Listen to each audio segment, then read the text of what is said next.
These two grown men had never seen The Simpsons. How the fuck's that even happen? They're two grown men on a mission now, so buckle up and just strap in. I wanna be bad. You make me feel so good. I'm losing all my cool.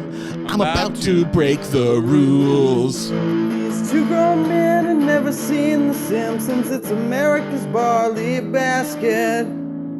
Welcome, everyone, to another episode of America's Barley Basket. I'm your host, Marlon Wells, alongside host Nathan Folsabach. Hello, Nathan. Hello, Marlon. How are ya? Yeah, I'm okay. I can't, that usually, was like a two-tone Yeah, sound. I had it was almost like a diagnostic check. Yeah. You're like, let me check. I had to check physical, mental. Yeah. I have green lights all around. Yep. I would say that. Kind of. I got close to what a normal human would consider adequate sleep. Not enough, but I never get enough. How much do you aim for? Oh, I'd love to get 7 to 8 hours a night. But Okay. why don't you do that? Because my brain won't let me. Oh, sure. Yep. I get you. Yep. Thoughts. If I get less than 6, I may as well shoot myself. Yeah. Because I'm not going to be working shit in the morning. Yeah. Like, I got to get 7 to 8. Oh, fuck. I bet maybe once a week. Really? Yep. Wish I could. I used to when I was young, vibrant young man. I could. Now you're just bragging. Yeah. God, I used to get so I'd sleep 7 hours. Like, fuck, if there was a contest for that, I'd win all the time. But not anymore. Now I'm psyched. I got probably 8 hours of sleep like 2 nights ago. I was fuck yeah. I was like happy about my good for you. Good for you, damaged brain.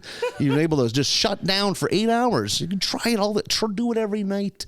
Pop out of bed, just pumping your fist. Just, Fuck I did the thing where I slept. I must have chicken winged myself in my sleep, so you wake up with a dead arm. Hadn't had a dead arm in a while. Oh, Where, I mean, it's dead too. Oh, yeah. Like, look at this. I will often end up getting double dead arm because I'll somehow end up on my stomach with my both arms under you? Yep, both arms kind of under my head, kind of. Oh. Like this doesn't translate to the podcast, but like kinda. Head on the pillow, face down, with both hands under the pillow that's under my face. Knees kind of up, presenting the buttocks. I could picture this. No, I mean that's just like I'll get in that position if somebody requests it, but I'm not an intruder. It's oh no, I'm stuck in the dryer. No, not an ass in the air. But like there's then. Like the way the weight distributes, that pushes my shoulders kind of back in a way that I'll end up with 2 dead arms, and my shoulders hurt, and like usually I'll wake up out of that. It's so uncomfortable. I cannot sleep on my stomach. Oh really? At all? Yep. And I can't sleep flat on my back either. That used to be the only way. I think we've had this discussion before. I'm sure it's riveting for our friends and our listeners, our dear listeners. I can't because I can't.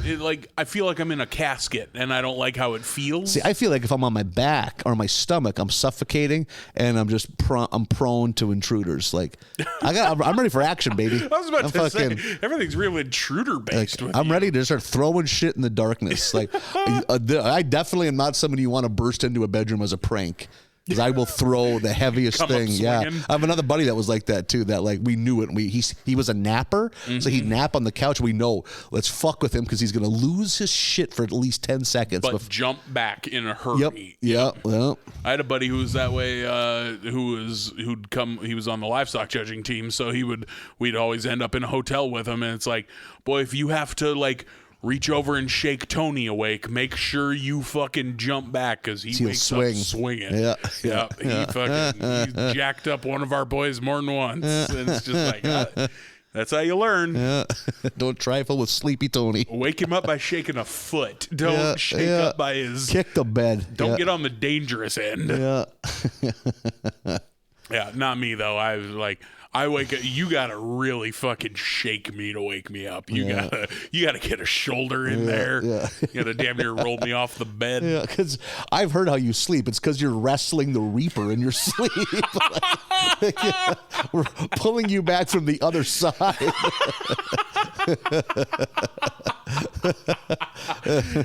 Not today, Jesus.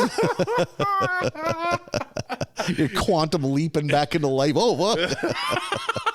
I was just talking to my great grandmother. Eat shit, St. Peter. I wake up with a bird in the air every morning.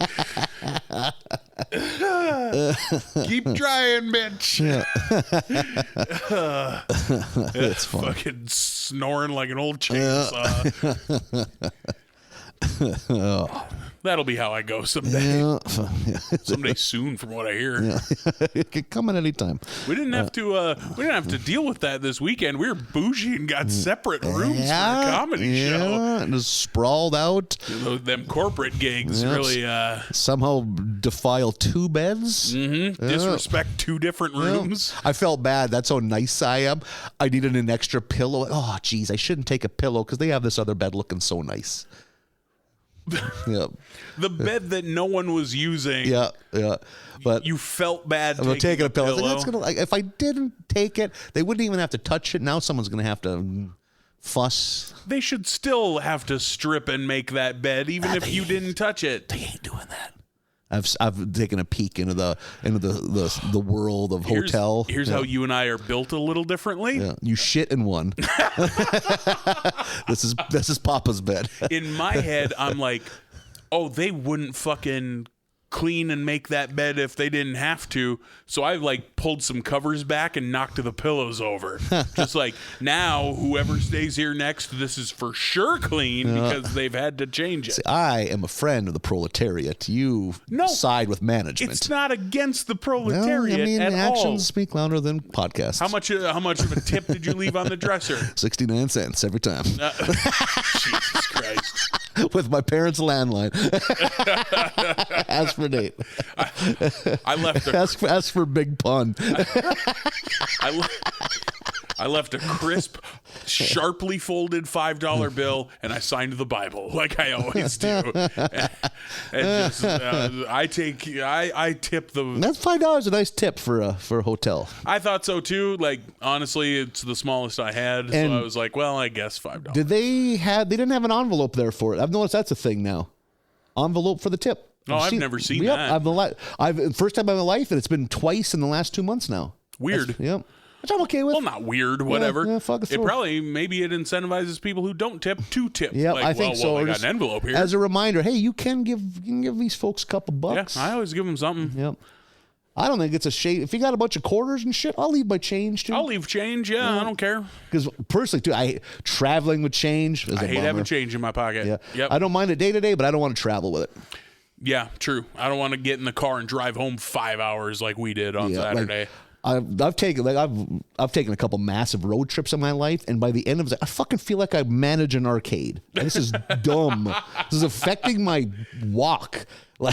Oh fuck, messing my gait up. We should get you one of them coin holders Belts. that goes on your belt ka-chunk with the quarters, like Schemer from Shining Time Station. That's a Thomas the Train Engine. I remember the show, but I'm not good enough to remember any characters. Schemer ran the arcade area. Okay, I just remember George Carlin from that and show. Ringo Starr. Oh, one replaced the other. I don't know how it worked. I don't remember. They're which both was Mr. first. Conductor. I think Carlin was first. Was he? Okay. I think. Yeah. Don't quote me on that. Yeah, what a interesting part-time gig. Yeah. You know, I travel America and I say the F word a whole bunch, but then on Monday through Friday, I teach children the value of, I don't know, fucking long division. Teamwork and believing in yourself. Yeah. He has a very soothing voice. He has a very grandfatherly voice. Yeah, Carlin the casting made sense. Carlin had a very good voice. Yep. You know who else has a good voice, Marlon? Who's that? The Simpsons. No, actually, that's not. Marge does not have a good voice. Marge is a little grating. Yeah. Homer got a decent voice. That's fine. And we're in season 19, episode 12. Ooh, I got to look. Am I wrong? No, you're right. Okay. I was waiting on oh, I was really? like, go on. I was like, oh, man, what am I? Those were my come hither eyes. Couldn't you tell? Yeah, I was like, we're not even watching The Simpsons anymore, bro. You got to read your emails. We're in season 2, episode 12 of Yes, Dear. In this week's episode. Also, Marlon, you need work on your come hither eyes. Yeah. It looked like, are you sure you want to hand in your ACTs? You can't get them back. When they're in, they're in. Who does come hither with one eyebrow up? That one was shaking too much. Fucking rock? Yeah. We are at episode 12, season 19, Love Springfieldian Style, which I think is a play on words of a show called Love American Style from the 70s. I had no idea. I don't think it was a very big show. I think weirdly it was like a anthology where every episode, I could be so fucking wrong, was like a different, like almost like the Twilight Zone, except about like silly love story, like kind of played for laughs, like oh, I'm a stewardess and there's this sailor in town. We both have crazy jobs, like. But then next week it's about a mortician that fucking marries a talking skunk. I don't think they were that cool. I'd watch a show about a mortician who marries a talking skunk. Yep, right? Yeah, if they had that idea in the 70s, they'd legit make it into a full-time sitcom because they were all about high-concept horse shit back then. They never released that episode of Thomas the Tank Engine. So it's Valentine's Day in The Simpsons, which I think it's a weird choice, but it's kind of explained. They go to the carnival. You and I were just talking about carnivals in the long car ride we took on Saturday. The life of the carny. It's got to be great. I bet it's rad. As I have told you, it is a nightmarish, endless nightmare that you can't escape. Nope. I think it is just a bond of camaraderie that you and I can never understand. See, I grew up going to the carnival yearly. I would embrace carny culture. I love the fair. I saw how they lived, and I have a friend who is, through marriage, has had family members that have gotten sucked into carny life. It's a nightmare. You would weep if you had a sister that was in the carnival. Like you wouldn't do this podcast. You'd be too consumed with what is her well-being right now. I have to find Deborah. Yeah. Deborah's a scrambler woman now. she's gone to the scrambler. She was seduced by the spinning lights of the scrambler. I lost another one to the scrambler. It's like a plague in your family. The women are drawn. Nope, I think that it isn't even a man that trick. They'll fall for some carny boy. As they just see the lights, like, you mean I could get paid to run the scrambler? The siren's call of the scrambler. Now you're going to start with the teacups. You got to work up to the scrambler. Like we've discussed before, Scrambler, perhaps the most underrated ride of the basic. What is the Scrambler? I don't, off the top of my head, know what you mean. I haven't been to enough carnivals. Imagine there's a big post coming out of the ground, 3 posts coming out of that horizontally. Okay. There's a post down, then there's 3 shorter posts. Each has a thing like that holds people in it. Sure. And it just spins. The whole thing spins in a circle, and then the 3 spin in a circle. Okay. So you're really hauling ass around and around, but it's not tight circles like a tilt-a-whirl. The whole capsule spins. Yes. Yep. Yeah. Which I barfed on the tilt-a-whirl. That also came up. I opened up and explained and told that story, which is very brave of me. Is that the one? Which is the one that has the wheel in the center that you? That's a teacups. Where if you got an uncle that's got grip strength, he can have you lifelong vertigo because you'll fucking lose. You can suffer ego death from someone that can run a teacup hard enough. Like your soul will leave your body. It's like you will watch your soul leave the fair. Like, oh no, I think I need that. Oh God. Yeah. See, my perspective on the carnival is I think joining the carnival is just this fucking unbreakable bond of camaraderie. It's us against the world. Oh. It's like that movie from the 30s, Freaks, where it's like it's us versus them and we'll do anything for each other, gang. And I'm working the ring toss. I want that little girl to win that big bear. I want her to win that big bear so bad because that little girl deserves that big bear. You've so clearly spent such little time at fairs. The joy they have of stealing your childhood joy is what fuels them. That's way. That and crystal methamphetamine. That's truly what fuels them. No, I don't think anyone in the carnival does drugs. I think they just drink frozen Cokes. If you had a fucking dog that your pet child, they would eat it within a weekend.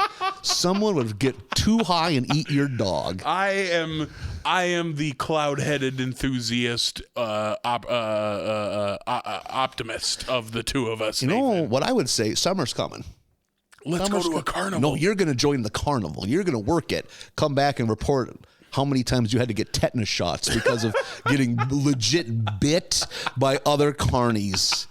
Because they think you're the devil or a bear or something because in their meth-fueled haze. Well, maybe if nothing else, I would be the change I want to see in the world, Nathan. And I would go in there. I would have them banded together by the second stop of the summer. I don't know, but you don't like kids.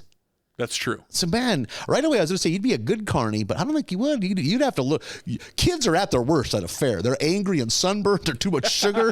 Like, you got to really have patience. That's why you think they'd be more into downers than uppers, because you think you'd want to fucking the methadone fucking drip to get you through fucking running the tilt-a-whirl. Kids screaming at you all day. That donny drip. Yep. Yeah, watching a kid walk up and wipe their snot on your pant leg, and that's just work. That's what happens. You're carny.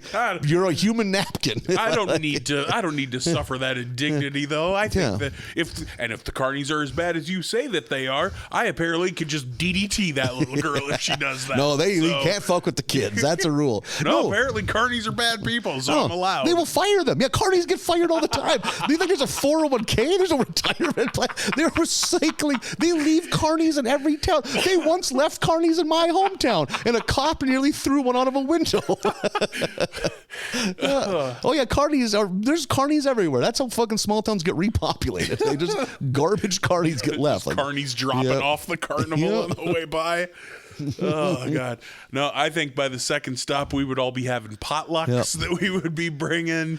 Now I think right away you're not going to fit in. They would actually hate you because you'd be too good at it. But your disgust of children, you might fit into carny culture. I could find a job there that I'd be good at, though. I'd be a good barker or a good. I think I could man a stand. I could man a ring toss. Yeah, you got to be patient with kids. That's a lot of that, though. I mean, I don't think you do that bad. I think you just take a ticket and give them rings. Yeah, but you can't, like, kids are going to be, like, hollering at you. I mean, maybe you could learn to fucking block it out. You've had customer service jobs. Oh, yeah. But imagine see, again, no one does 40 years of that. You can't. Like, you're like, just kids screaming at you and just wiping boogers everywhere.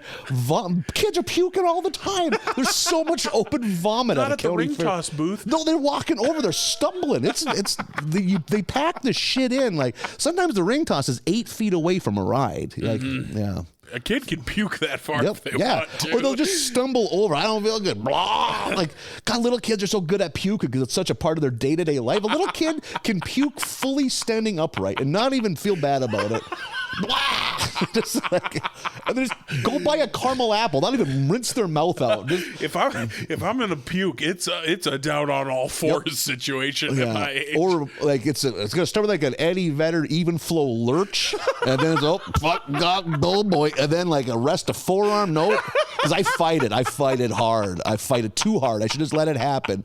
And it's like then I try to do a baseball catcher squat, but often I like, who am I kidding? I don't got the quads hammies for that. Yeah. Then I hate going down to a knee.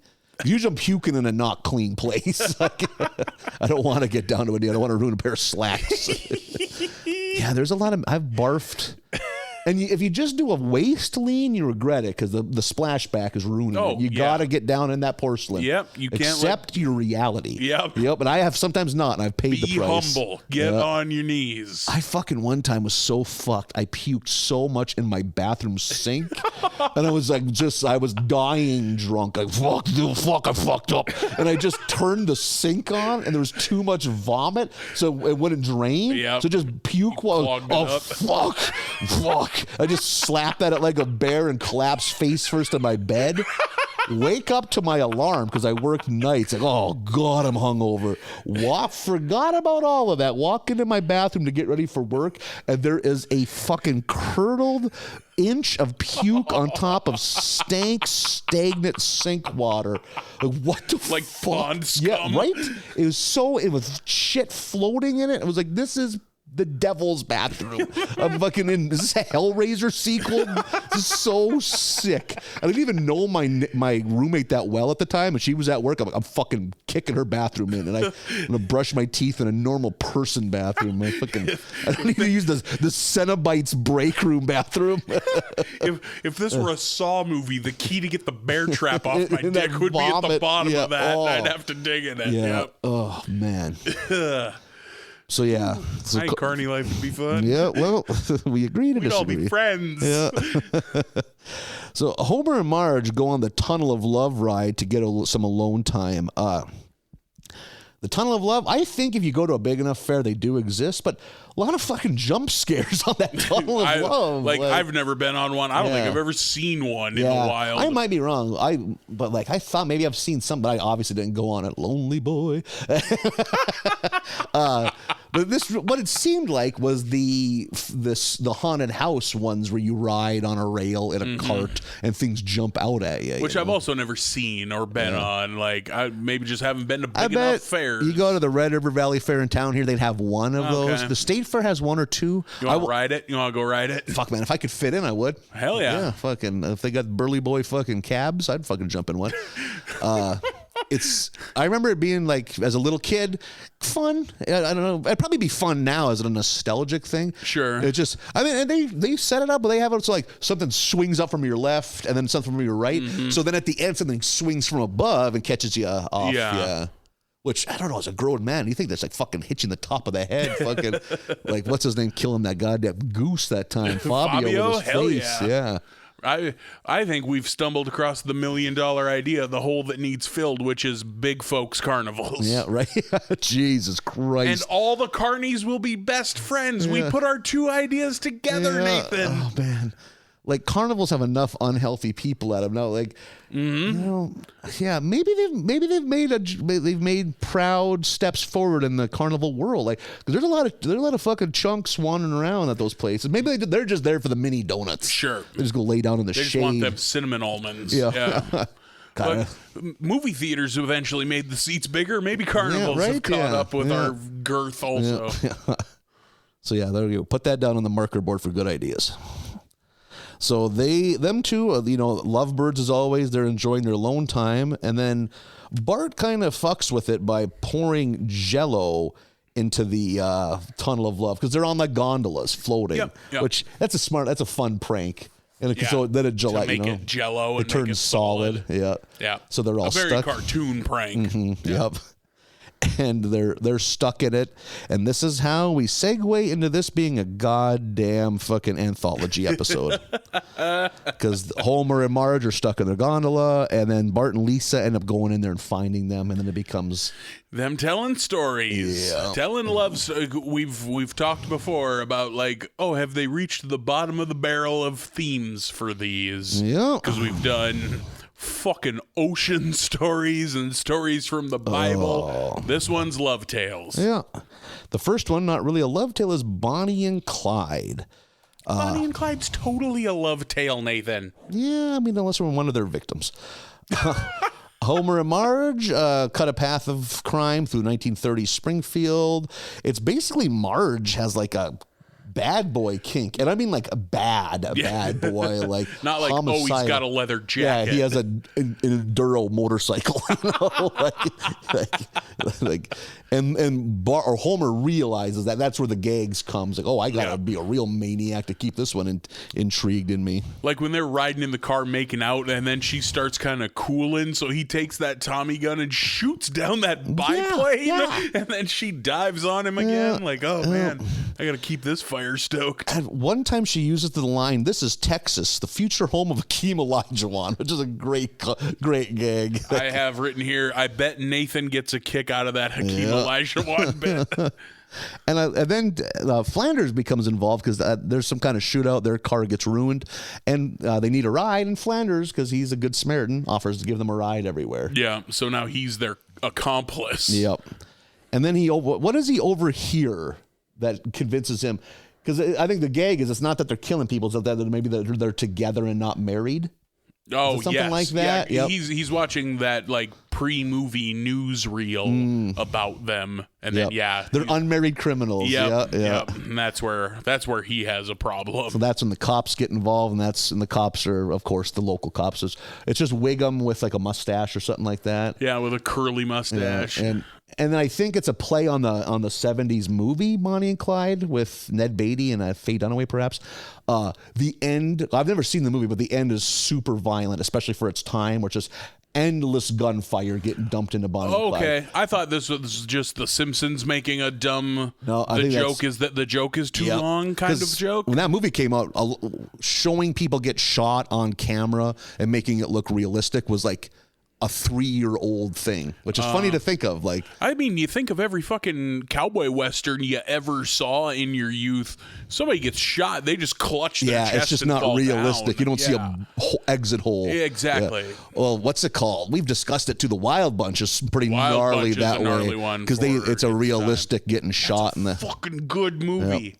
Yeah, I think the middle is a little dull, but the beginning and end it's worth seeing. I'll give you that. I'll give you the highest points are the front and back. And I mean, it's not meant for it, but I just, as a personal thing, there's a lot of unlikable people in that movie, so I struggle to find anyone to give a shit about. But yeah, that's true.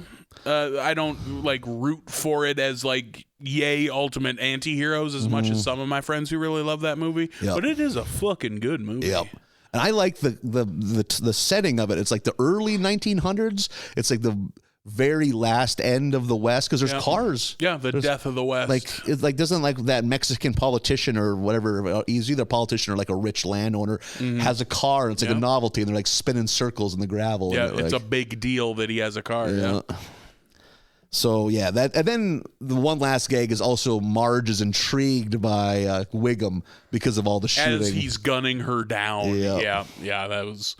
That was maybe my least favorite. Well, yeah. I was about to say least favorite of the three, but I'm forgetting this next one. Yep. Lady and the Tramp. Of course, it's Homer and Marge again. As dogs. Yeah, as one can imagine. I don't really know this movie. Nope. I bet I've seen I was this so movie. relying on you, yeah. I bet I've seen this movie maybe once. Yeah, probably me too when I was a little. Because this is it's old, right? It's an old Disney movie. Yep, so I probably somehow saw it somewhere. Like, I'm way more familiar as far as Disney goes with, like, Little Mermaid onward. You know? Like, I could probably recite all of the 90s Lion bangers, King or Beauty and the Beast, but I don't know shit about Lady and the Tramp or Snow White. Oh, okay, yeah, so those are the ones I did get to catch a couple times as little kids. So again, you can picture it. Homer's the mutt, Marge is the fancy dog, and one of the few things I enjoyed was the animation because it was funny. You know, I like Mo as the fucking scoundrel dog. Yeah, the scoundrel bulldog. Yeah, and I liked It Comes Later when they're doing the song. I like Patty and Selma as the Siamese cats. Yep, yeah. And you get she goes out with them against her, better judgment, and they do the fucking spaghetti thing. It's nothing funny, and particularly it goes as you can about imagine. And I did kind of like that it's the Italian cook guy, Luigi from Springfield. And I did like that the cops are animal control, and there's like fucking elephant seals. There's all sorts of random ass animals eating back there. Yeah, that was there's like a funny. dozen animal couples back there, and the health inspector shuts him down, and he's like, "Oh, why did I listen to my mama tell me to serve food to humans instead of animals?" That was fun. Yeah. And the swerve I didn't see is that Marge gets knocked up and Homer kind of runs out on her. And so Marge is stuck raising puppy Bart and puppy Lisa. Yeah. And and of course the Patty and Selma, the cats, are like, he's never coming back. He's a bum. And they do a song that I assume parodies a song from the movie, but I don't know the movie well enough. So. Yep. And then Bart and Lisa find out they see their dad, like because we find out that Homer's trying to do something in his life to make him worthy of being with a dog like Marge. And Bart and Lisa see him, so they go out looking for their dad. They are promptly caught by the dog catcher, who is groundskeeper Willie. I like dog catcher Willie a lot. Yep, I did like seeing him pop in there. I like how enthusiastic he is about euthanizing dogs. Just you do what you love. You don't work a day in your life. He enjoys killing dogs. Yep, that's his thing. I thought that was a good casting, like you get with these. Sometimes you're like, that's perfect to have that person be this one. So, and for some reason, the puppy Bart and puppy Lisa are like next on the chopping block, and Homer is able to sneak in through a bag, I believe. In the bag of dog food. That's what it is. Yep. And I think murders Willie. Perhaps, yeah. He's fucked up. Yep. Why? Right after Willie has gassed Goofy. Yeah. Which is super funny. Goofy, I'm not a real dog. Look, You're talking to me. I'm wearing clothes. Yeah, I'm walking on my hind legs. That's the Disney paradox of why is Goofy a person but Pluto's a dog if they're both dogs. And as they're leaving, they open the door to the gas chamber so Goofy hasn't died. He's just he's gassed pretty heavy, but he can still talk. He's like, I'll still take that over working for the Disney Corporation. Yeah. Which, And biting Disney commentary. jokes are always funny on here because now they are Disney. They sure are. Disney owns everything. God willing, Disney owns this podcast someday. Hey man, if they want to write a check, They got a dental plan. Sign me up. I got bills to pay. Yep. They can. I'll go join the carnival. So all is well that ends well. Bart and Lisa return with Homer. The final one, this is kind of a curveball. It's the story of Sid and Nancy. Sid from the Sex Pistols. Sid Vicious from the Sex Pistols. I've never seen this movie. No, I just know of the story. I know the story. Yeah. Nancy Spungen or Spungen? Couldn't tell you. Something like that. I'm a pretty casual Sex Pistols fan. Yeah. So. And it's Lisa is Nancy and Sid is Nelson. Mm-hmm.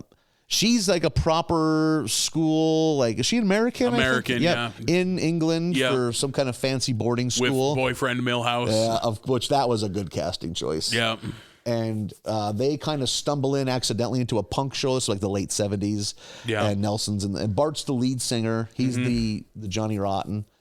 And then I don't even know who the other band members are. They don't play a big part. Nope. I know Sid Vicious and Johnny Rotten. Yeah. Or I mean, like, as far as in The Simpsons, the drummer is Dolph, and I don't remember who the other one is. Yeah. I think in the real Sex Pistols, isn't the guitar player Steve Jones? Something simple like that. Couldn't tell you. I think he's the one that was actually musically could play his one instrument. of the four who could play his instrument. Yeah.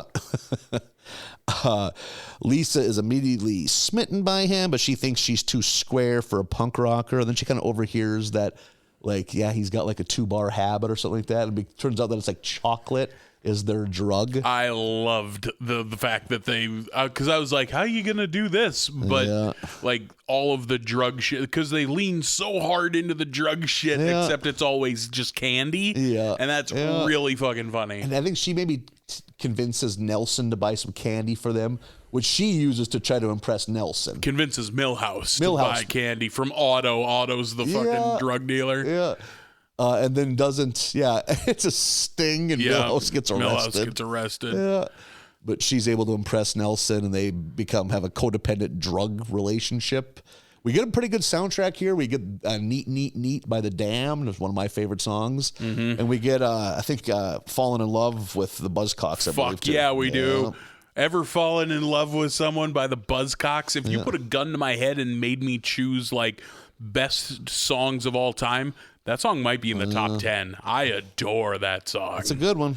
Damn right, it's a good one. That's the only Buzzcocks song I really know, but I love it. Yeah, I'm trying. They got to cut one other one you'd recognize. I just can't think of the name of it. What's the one Martin is singing at the jukebox? That SATUR. Oh, Bay City Rollers. There we go. Yeah, and they stuff him in the jukebox, which is Saturday funny. Night. Yeah. So we just see the spiral of them being strung out addicts, and Lisa's really taking control of things because like, he's quitting the band, and his response is like, "I'm doing what now?" Like, it's a good response to that. And they go solo as a duo. They're like a soft rock, not even a rock, like a soft pop duo. Yeah, and they're just obviously hated because they want Sid Vicious. They don't want this garbage. Because it's not even like 80s music. It's like early 60s. Yeah, it's like doo-wop-y garbage. Yeah. And that's at CBGB. They get thrown out of CBGB. Yeah, there you go. Yep. Is maybe Comic Book Guy running it? Yeah, because he makes the joke that that it stands for Comic Book Guys Bandstand or something like that. Which it's not. That's not what CBG. And frankly, I don't even remember how this one ended. It just kind of ends right there. Okay. Yeah. I was like, what am I missing? But I don't know that we even go back to the Tunnel of Love where the stories are being told. I think it just ends on this Sid and Nancy bit. And it doesn't end like it does where like he possibly murdered her or they both die or anything like that. Yeah, I don't think so. Well, it wouldn't be good if Lisa dies. Oh yeah, that'd be a tough one. That'd be tough to put a bow. That'd be a tough ending. 23 minutes on that. I loved all of the drug imagery with these two, but it's candy. Yeah. When they got a lighter and a spoon and they melt down that chocolate and then pour it onto ice cream. Like, that's so funny. Yeah.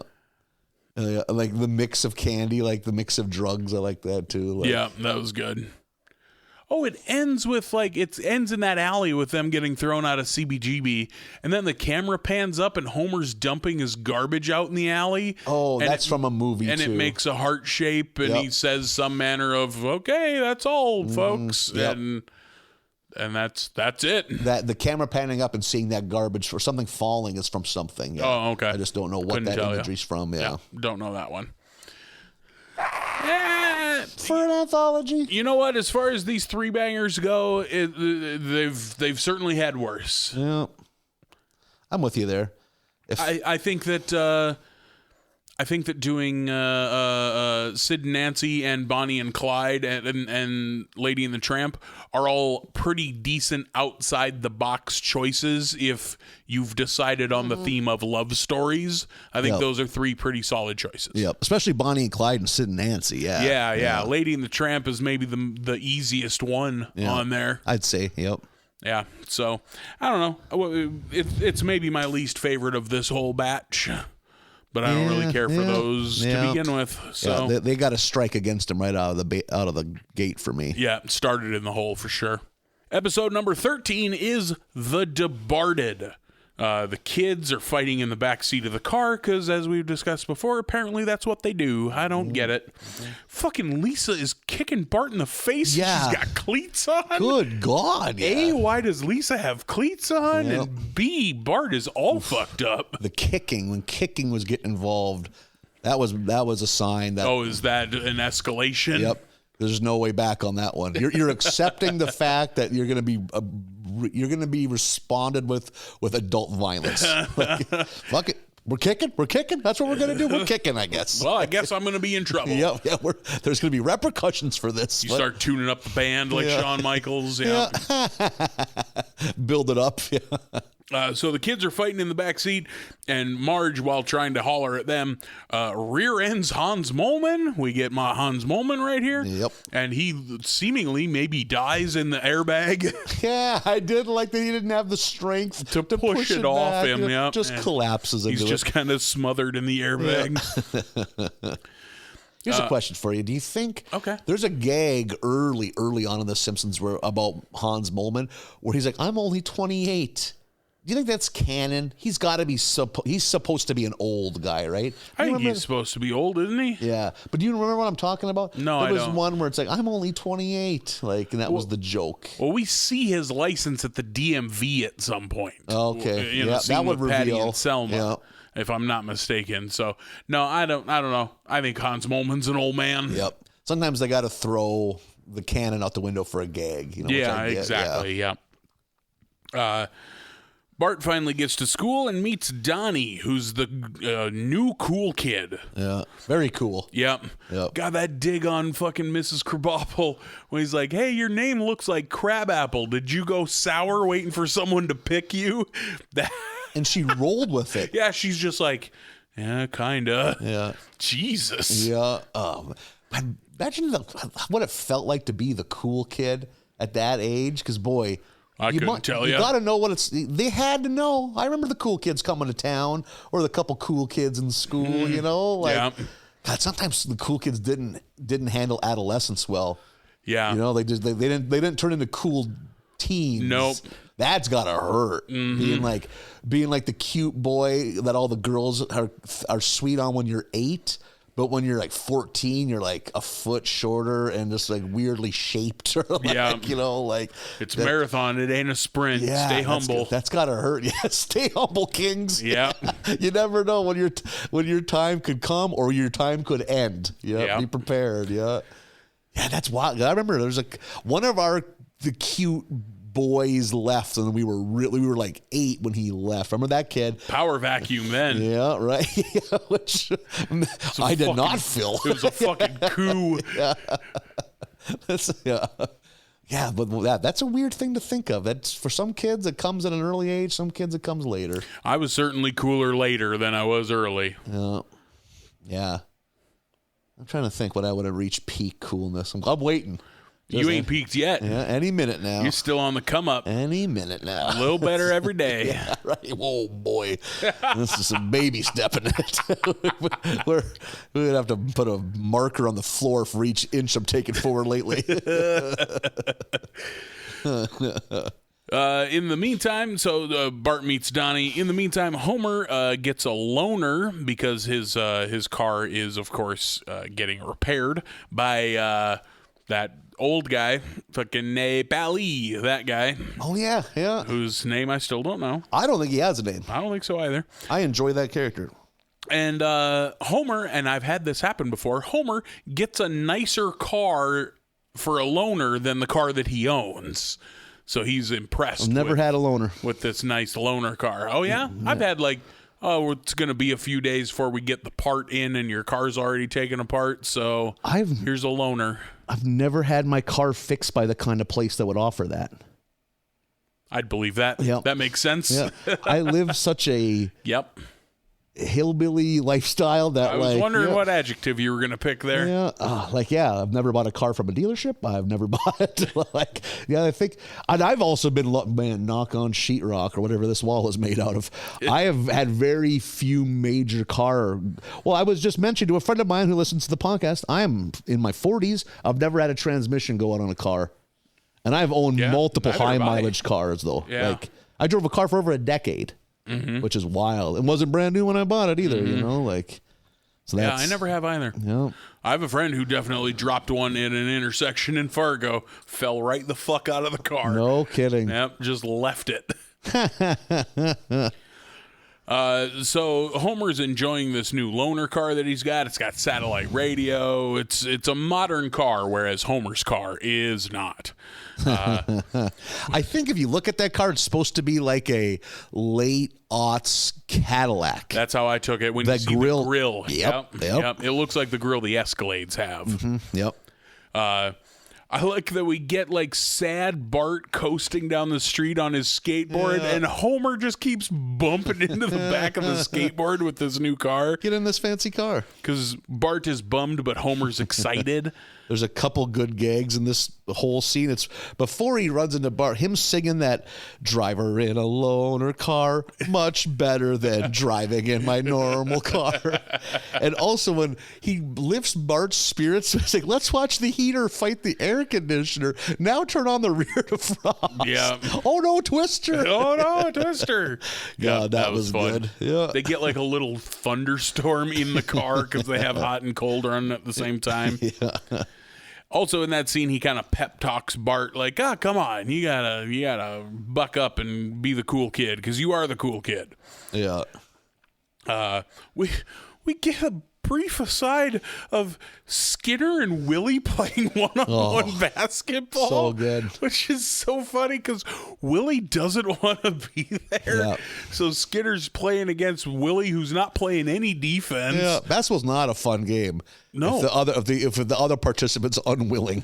I noted here, we never would have played one-on-one basketball. We'd have just shot horse. Is what we did. I played a fucking buttload of one-on-one. Really? Yep. I love to shoot horse. I don't think I've ever played defense ever in my life because we never played one-on-one. Oh, no shit. And I didn't play basketball. Shout out to my cousin Ryan. I bet the summer between the 6th and 7th grade or 7th and 8th grade, I bet we played, oh my God, 400 hours of one-on-one. We dug it out so much because we're hillbillies, as you probably were on a farm. There's no pavement under your hoop, so it's just grass. And we dug it out so much from playing that a layup was 11 feet from the hoop. So it's screwed with you when you played on a regulation hoop. You're throwing it over the backboard. And if you did miss and it hit the ground, then it bounces so weird because it hits this concave. Yep. It was just your socks were black. I remember that too. Mom loved that. I know there's a knoll by the top of the key, so those jumpers are 8.5 feet, just stroking it. Go play on a regulation, you're throwing your back out.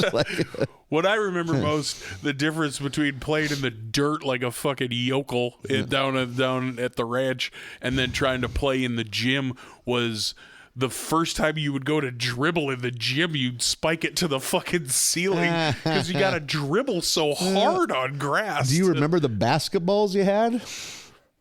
In school or at home? Growing up, the ones on the farm. No, I don't know. They were unremarkable anyway. See, I remember I had a black street ball I was little when I got it. It was like pre-championship Michael Jordan era. He was just this young upstart. A black street ball screams like 1991. Yeah, this would have been like 88. I mean, I was a little boy when I got it. Yeah, because like to the point, like I didn't even have a real grasp of who Michael Jordan was. Think of that. That's hard to even imagine that now. Michael Jordan's such a name. But then because that ball is still at our house and it's as shiny as a bowling ball. There's no grip. You can get English on your shots.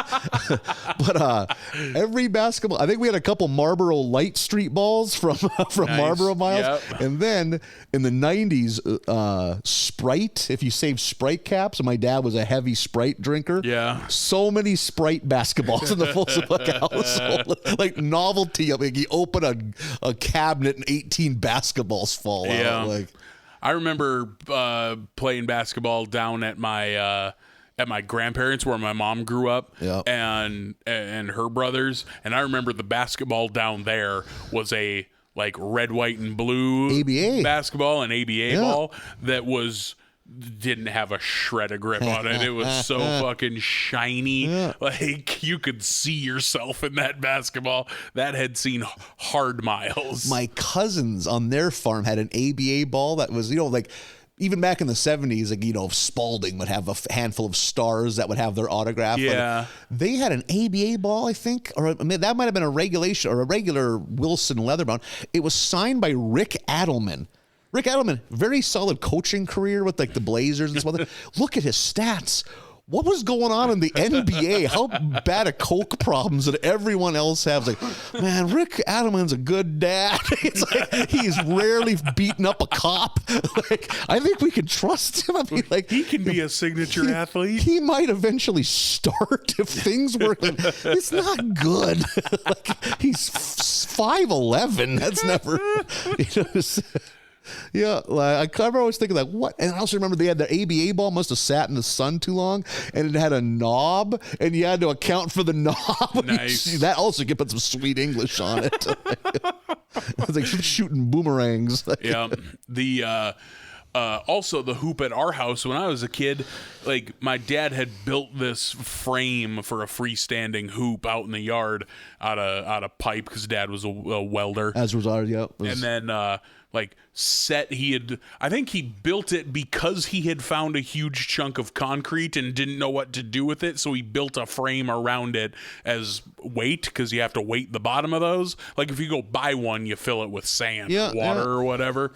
So he had that, and then huge, long ankle screws that ran halfway to hell. Like, just anchor that thing as hard as you can, and the way the wind blows in North Dakota, it'd tip that fucking thing over every other day. So it never failed. Like, you could try as hard as you wanted, but you had a fucking oval-shaped rim, because if it tips over, it's going to land on its rim. Yeah. And you had the most weirdly shaped jello bean rim, so then you're out there with the acetylene torch heating it up, trying to get it circular again. Nothing regulation. We dug 4 feet down, put the pipe in, and then poured concrete. Cemented so, I mean, you could hit it with a car, it wouldn't move, Oh, yeah. We didn't do that. They didn't think your basketball future was promising enough to go buy Quickcrete. You know what? To be fair, they would have been correct. No one ever thought my father should make it as a D1 scout, but he did see in my rotund frame. This is a football boy. This is more of a Nintendo body. I'm giving you too much credit. Yeah, thank you, but no. I don't think my dad ever believed I could do that either. But no, it had to be vaguely portable, because sometimes you needed the yard to fix the fucking combine or something, So I also, at a young age, was insistent on a chain net and not a cloth net, because there's something about that kshing that I really loved. Yep. And with no siblings, played a lot of horse against myself. Yeah, not to brag. What was your best shot? not quite 3-point range, but off the corner. Like I was a corner elbow guy too. That was Yeah. one of my favorite. Or like free throw line, top of the key, but not quite 3-pointer jumpers too. yeah, roundabout there, but mostly corners. But due to my constant one-on-one playing, my post game was my strong suit. Back them down. Yeah, backing down left-handed baby hooks. If they're not used to playing with you, it takes a while to get used to someone shooting lefty. So you get a couple easy ones right away because they're kind of flummoxed by it. Then also I have a 4-inch vertical leap and I have T-Rex arms. So once anyone remotely my size figured me out, it was Stuff City. And then I became more of a set picks and pass guy. My mom would come shoot hoops with me. My mom likes playing basketball. She played basketball in high school. Ever dunk on you? It just posterized me. Yep, right up over the top. Like, holy shit. Picture like a bright-eyed 8-year-old Marlon getting just dunked on hard. just a knee in my chest. Just, oh, no. Like, when my Keep that weak shit at home. I am home. I am at home. This is the only home I know. Why are you like this? That's her saying that. You're both. Like when my mom moved into the house that she lives in now, one of the first things she bought was a fucking basketball hoop so she could play hoops in her driveway. There's something soothing about shooting baskets. Yeah, man. Nice quiet summer evening. When the winds died down fucking finally. Yeah, you're listening to hardcore pornography in the garage. I hope that's a fucking band. I used to make a lot of mixtapes off the radio for us to play when we were listening to playing Hell one-on-one. yeah. A lot of Marty Stewart, a lot of like when he was having pop hits, Travis Tritt. Yeah, Double Trouble. Yeah, right. Yeah. Yeah, they actually had some duet songs. Yeah. So Skinner and Willie are playing basketball. Oh, yes. Whoa, that was a fucking... Sorry about that. Yeah. Get this train back on the road. Trains aren't on roads. Skinner and Willie are playing basketball. Willie doesn't want to, but Skinner's making him play with him. Bart puts metal plates in Skinner's shoes, which are in the locker, which leads to a fun... Good cartoon prank. Yep, good cartoon prank. Good way to put that. Skinner goes out on stage in the auditorium explaining their new lunch policy where they get points and rollover points to buy their food with. And in the middle of it, he just starts shimmying and shuffling and sliding around because Bart is underneath the stage with magnets. Giant comical horseshoe magnets. Horseshoe cartoon magnets. And making him dance around. It ending with him falling in that like dumpster that is labeled used or lost retainers. Yeah. Got such a horse laugh out of me. Yeah, me like, too. Especially his reaction because he like shudders like, because it's so fucking gross. I got to ask you something. As a man that did have braces, are retainers like the last step of the braces? Is that what a retainer is? From what I understand, because it helps them retain their shape. So they take a needle nose and rip your goddamn braces off. Like, then you can't just go eat fucking milk duds now.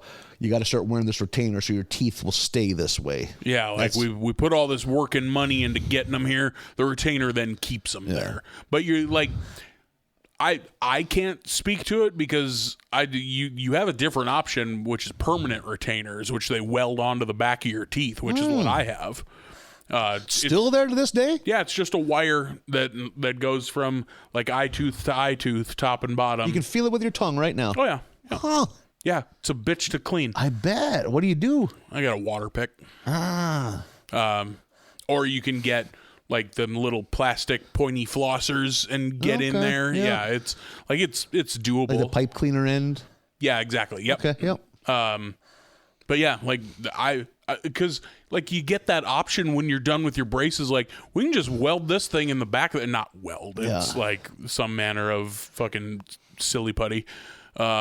But it's like, you want these, or do you want to have to keep track of and retain or use this gross retainer every night for the rest of your life? It's like, bolt that fucking wire in there. What are we doing? So with a retainer, like, is it just for bedtime or no? Kids had them in school? I imagine it varies case to case. You take it out when you eat. That's why how retainers would get lost. Right. Yeah. Something like they take it out during gym or whatever. Yeah. It's from what I understand, it's like I have a friend who's a grown ass adult who wears a retainer I've heard that. at night. Yeah.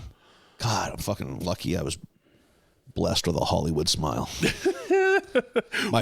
We've had opposite dental paths because I've never, knock on fucking sheetrock, I've never had a cavity, a filling, a cap, a nothing, but my teeth all looked like they were fighting. Oh, yeah. Until I got braces strapped on. Like my teeth are straight, but now they're virtually steampunk teeth. They're just, some are fucking held together with twine, some are with fucking metal latches. Missing a couple. Yeah, I am. Yeah. Yeah, I even got to keep my wisdoms. They're in there. You know, All I got snug as a bug. I got a full head of fucking teeth. I got so many goddamn teeth, but like I've never had any trouble with them other than the fact that they looked like a fucking prairie graveyard. They grew in backwards. Yeah, exactly. The roots came out first. Yeah, a couple came out of the tongue. It was a bad scene. So Bart pulls this magnet prank on Skinner, and Donnie ends up taking the fall because Skinner comes in mad, like, who did this? And Donnie takes the fall, and Bart's like, hey, man, when you get out, come talk to me because that's a cool thing for you to do. But we get back to Skinner's office, and wouldn't you know it that Donnie's a rat. Such a good idea for an episode. Yep, this is a good idea. And we'll see it coming up with this. It's not like The Departed was a hot movie at this time. This is a few years after The Departed, I think. Yeah, but I feel like by Simpson standards, a few years after is pretty decent. Because these episodes take so long to make from beginning to end. Their cultural references are always a little outdated. They ain't like South Park. They can't make an episode. Do you like The Departed? Love it. I haven't seen it. I only saw it once in theaters, and I was like, I didn't like this at all. Oh, no shit. Not at all. I'm a fucking mark for Scorsese crime movies. I don't think I've ever not liked one. Like the organized crime ones, at least. Like, I think the only movie of his I like is Goodfellas. Oh, shit. I don't think I like another Scorsese movie. Oh, my God. Rattle off a few, because I'm having trouble. I don't like Gangs of New York. Casino? Yeah, it's fine. Oh, fuck. Oh, my God. Taxi Driver? Never seen it. Oh, my God. Fucking. Oh, I'm trying to think. Now I'm kind of struggling with whatever it is. Other fucking big bangers. Yeah. Did he do that Leonardo DiCaprio Shutter Island? Yeah, he did Shutter Island.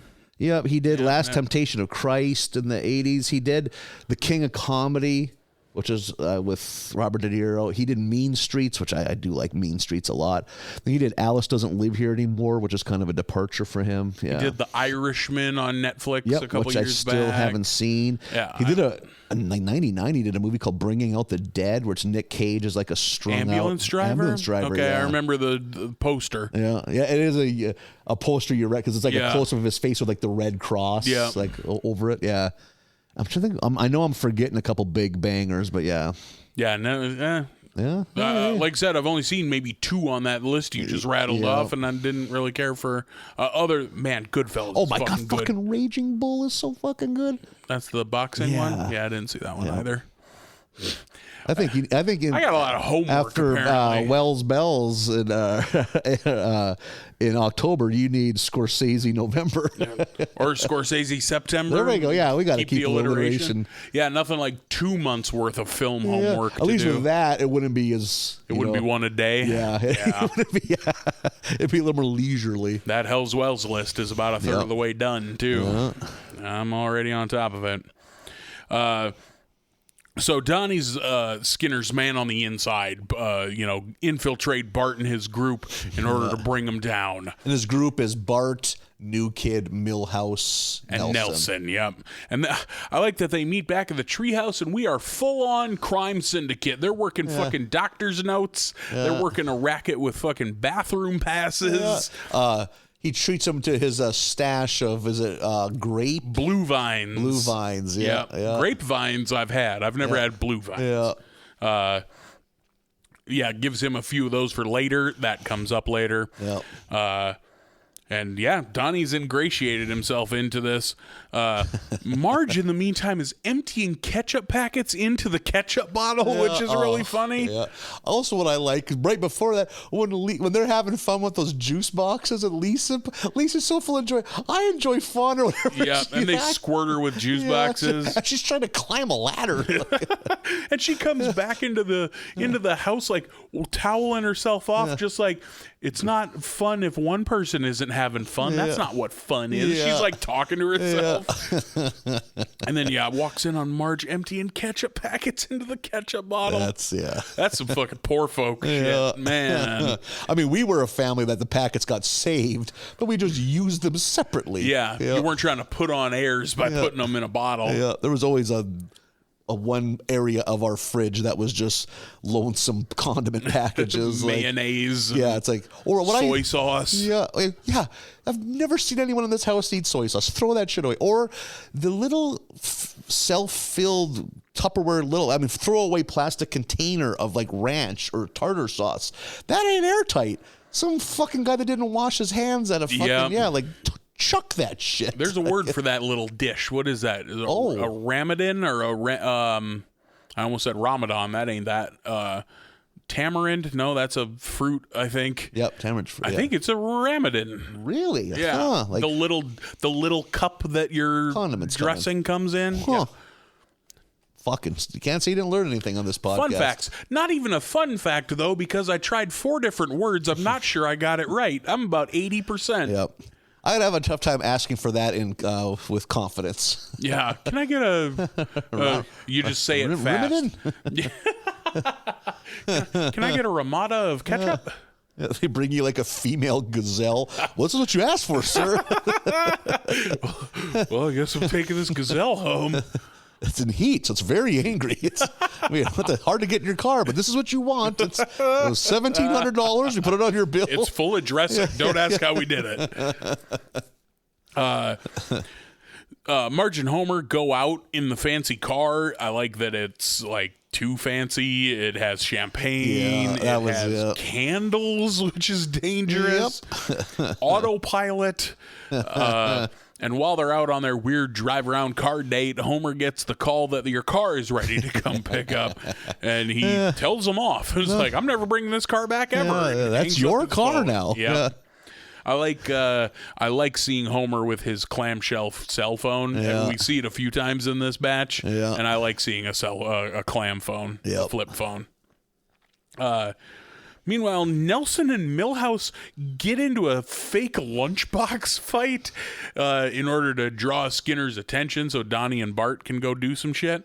And fucking Milhouse has a plastic child's lunchbox, and Nelson has that like dome-topped but square bottom, like 1920s construction worker metal lunchbox that he's swinging at Milhouse. You were building the Empire State Building. That's what you brought. That photo of those guys all on that beam, that's what they are all eating out of. It's just fucking clang, concussing him, nailing him. So that draws Skinner's attention away so that Donnie and Bart can go get into whatever hijinks they're going to do. But Skinner is a step ahead, and now they're in detention. And then we get a really fun montage of Skinner always being a step ahead of Bart trying to pull some shit, and then Skinner is a step ahead of me. It's like he has a kick me sign, and there's like a thing. It's like kick mediocre study habits or something insane. Pulls off a different thing to change the message. Bart trying to copy his ass on the copier, but when he hits copy, the wall turns like fucking Wayne Manor, and he's sitting bare-assed in the art studio. Like a lot of that fun stuff. They were good. They were good gags. Yeah, it was fun to see Bart get like thwarted because Bart never nothing bad ever happens to Bart on this show. Yeah. So it was fun to see. Willie kind of sees Bart being frustrated and damn it, Skinner's got my number this week or whatever he's saying. Willie lets him know, tells him that there's a rat. And that Skinner's meeting with him right now. So Bart goes to the library where Skinner is meeting with someone. He's in the shadows. You can't see. The hat on. Yeah. Kid takes off. You get a long chase scene of Bart chasing this kid down. Shipping out to Boston's playing. Yeah. Dropkick Murphys is playing. And then it stops for some reason because there's some dialogue between Bart and someone here. And then the chase picks up again. And that song starts over again. And I'm like, we like Dropkick so much we use the same song twice. Okay. You ever get into that band? They have one album that I really like most of the way through. I couldn't tell you what it is, but it's like a black and white photo with big white border on the cover. I think it's the one that has Shipping Up to Boston on it. I don't have a dislike for them, but I've never once played a song of theirs on my phone. Really? Yep, never had it. But I don't dislike it, but just never. That sound doesn't draw me in, if that makes sense. Yeah, it's... I have friends that fucking love them. Yeah, like...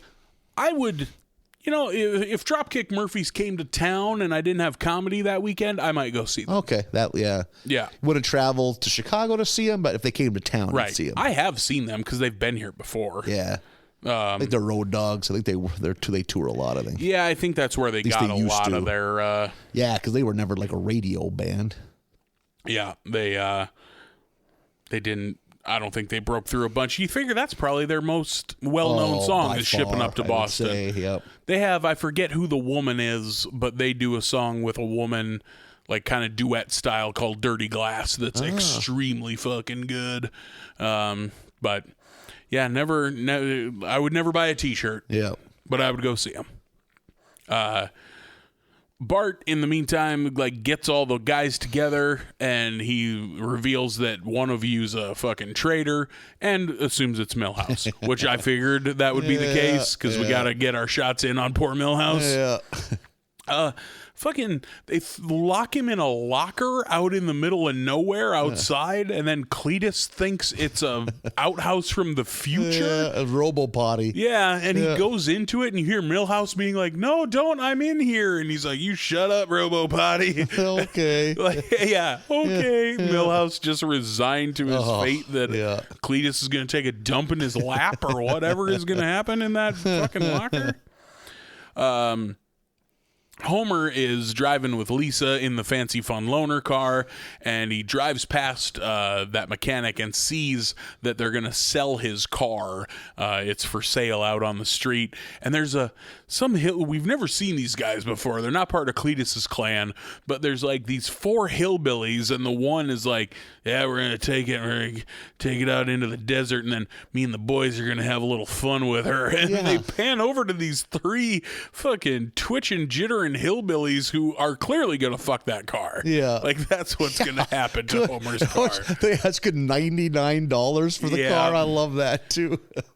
And Homer, as he's driving by, is like, he can't have that. Like, as much as he loves this new car, that's his car. He's a man of emotion. Yeah, he's made a lot of memories in that car. So he hops in, leaves the loaner, and takes his car back. That wraps up that B story. Bart realizes that it's Donnie because he sees that Skinner has a blue tongue from those blue vines that he gave to Donnie, who Donnie clearly shared with Skinner. So he realizes Donnie's actually the rat. Donnie comes clean, kind of tells his story that he was in an orphanage, and Chalmers and Skinner came by looking for a kid for this operation, as he's like speed bag punching a beehive out in the yard. Skinner and Chalmers get the drop on him because Bart is setting up this big prank of Mentos and Diet Coke. They're going to set off this fizz bomb inside Donnie. And I might be jumping ahead, but didn't it turn out that Willie also ratted on Bart? Yeah, that's what we find out here when Skinner and Chalmers come out, because Bart admits to this big crime they're going to pull on Skinner. Yeah. And then they step out of the shadows with the camcorder. Oh, okay, that's, yep. Yeah, because Willie was also a rat, it turned out. He had a rat on a rat. Yeah. Donnie, as he's being let outside, you did a good job, Donnie. Then Donnie has a change of heart and saves Bart, bails him out, sets off the Mentos and Diet Coke bomb that's in this supply building. And then we get that same Dropkick Murphys song for the 3rd time in an episode. That's the only one we wanted to pay for, I guess. And then there's a joke on the way out, dunking on The Departed, because there's the rat on the fence, and Ralph pokes his head out of the garbage and is just like, "The rat is a metaphor for obviousness." And that's the end of the episode. And like we hadn't seen Ralphie the whole time until then. He just pops up out of the garbage can. Yeah. Which I do think that rat thing at the end of Departed is dumb. Yeah. Like I even forgot about that. I don't think I'm unique. I think I've heard people dunk on that before. Yeah. So of course The Simpsons also did. Good episode. I liked it. Yeah. I liked this episode a lot. Yeah, both stories, the A and the B, the Bart with the trader and the Homer with his car. Like, this is a good episode. Funny it took, this is a great concept. One of the ones where it's funny enough, and I like the stories. So Yeah. definitely a winner. Definitely a winner. Yeah. We're up to episode 14. Dial N for Nerder. It starts off in the Simpsons' bedroom, which is a common spot for an episode to begin. Yeah. Every 15 or so, I'd say. They're a saucy couple with a healthy sex life. And she uses the line, "Come and get me, you syrupy stack of man cakes," which is, she got away with words, that Marge. Note number 1 in my list of notes is, quote, "syrupy stack of man cakes," because that is fantastic. And they try to horse around because, again, they're a very healthy couple. And Homer just keeps getting gassed. He just ain't got it in him anymore. Too out of shape to slam. Too out of shape for fucking, canoodling. He can't even canoodle. He ain't got canoodle cardio. You ain't even got the canoodle in you? Canoodleo. He ain't got canoodleo in him. Yeah. He's out. I think he just eventually just falls asleep. I will say, like, good for him for at least, like, he tries to, like, he can't roll over, which is he's like clawing at the fitted sheet. I like that. Yeah. I like that he tries, but then is like, "Oh, I can't right now, but you come here." Yeah, I like that he provides an alternative. Yeah, and she's game. Hey, Yeah. loving couples do. Yeah, syrupy stack of man cakes. And so Marge is concerned by how quickly Homer runs out of energy. So this is a idea for an episode we haven't had for a while, and it was a kind of common early on. Was got to get Homer on a diet. Yep. No, that's how this kind of starts. And she brings in this diet guru, nutritionist. Yep. And it's basically just eating bell peppers morning, noon, and night. I like her presentation of, like, you just got to find healthy alternatives for things, but every alternative she offers is a bell pepper. Yeah. I like a bell pepper. I'll eat a bell pepper. I got to cut it up. I'm not just eating them like an apple, like on The Simpsons, because, boy, you bite into a bell pepper, you're going to get that weird core and all them seeds. Yeah. No. Bell pepper. Just her voice, too. Bell pepper. Bell pepper. Yeah. It's almost mechanical. Can you believe I used to weigh 400 pounds, whatever she says? I laughed at that line because where I come from, there's like the county health official or whatever, and part of her job is being a nutritionist, and she's at least 450. Jesus, really? And that always cracked me up in my youth of like, you're the if a doctor sends somebody to the nutritionist, they send them to you to tell them how to eat, huh? All right, that's fun. Homer has that line too when she would you believe he's like, "I bet no man would ever touch you." Something like that. Very hurtful. Like, yeah, that was fun. and Homer, because he just likes to eat, seems to be taken to it. He just slamming down, bell peppers, loving them bell peppers. I like that we get a bell pepper vendor at the ball game. Yeah, right. Yeah, it's a cold and tasteless or whatever they says. Cold and tasteless. Because with the peanuts, it's like hot and fresh. Yeah. So Homer appears to be sticking to it, but he keeps gaining weight. So Marge is convinced he's cheating on his diet. And in the B story, I think they kind of get kicked out of the house to go just be kids. And Lisa and Bart kind of stumble on like a state park. I mean, it's even I think they refer to it as the Springfield National Park. National Park. Why wouldn't they have a national park? The sign says now even smaller, which is funny. They find Martin doing some junior archaeology work, which of course he is. Yep. That's his kind of thing. With his little pith helmet. Yeah, and his little brushes and his little things. Yeah. So of course Bart wants to be a dick and fuck with him. So where does he get the bone from? He finds Sideshow Mel napping. Of course he does. Yeah, just napping by the edge of a stream or something like that. So his plan is to put a bone halfway under dirt and get get Martin's attention, and it has a string tied to it. He's going to pull it up. I don't know if his intent was to whack him in the head or just to make him feel the fool. Yeah, I'm not sure. It's not made apparent exactly what this prank was supposed to be. So that's what he does. And of course, Martin falls for it, hook, line, sinker. And when he's taking the dirt off, he pulls the string, but the fucking fairly sizable bone catches Martin in the jaw and sends him flailing over a goddamn cliff. And then we see Martin on the edge. That's where I thought the episode would be. It'd be him stuck on the edge and those two trying to get him up from there without telling the adults. But oh man, Martin's hurt, which he is. He's all jacked up on this tiny 10-inch ledge over a 200-foot cliff.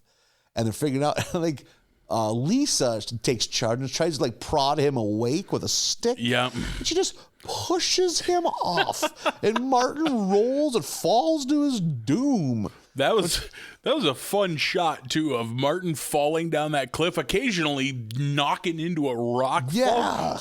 Even by cartoons, that was like, oh fuck me, Martin is in bad. That's a dead boy. That's a dead boy. And they quickly realize the magnitude of what they've done, and Bart is answered just to leave. He's like, you can't just get on your bike and leave. And he's like, well, if I ring the bell, it'll help drown out the thoughts. And just him with a dazed stare ringing the bell. With a wriggling smile, everything's okay. And real hard in the paint right away. And they are both and Lisa, Lisa has a future to think of, so she's very nervous, very worried.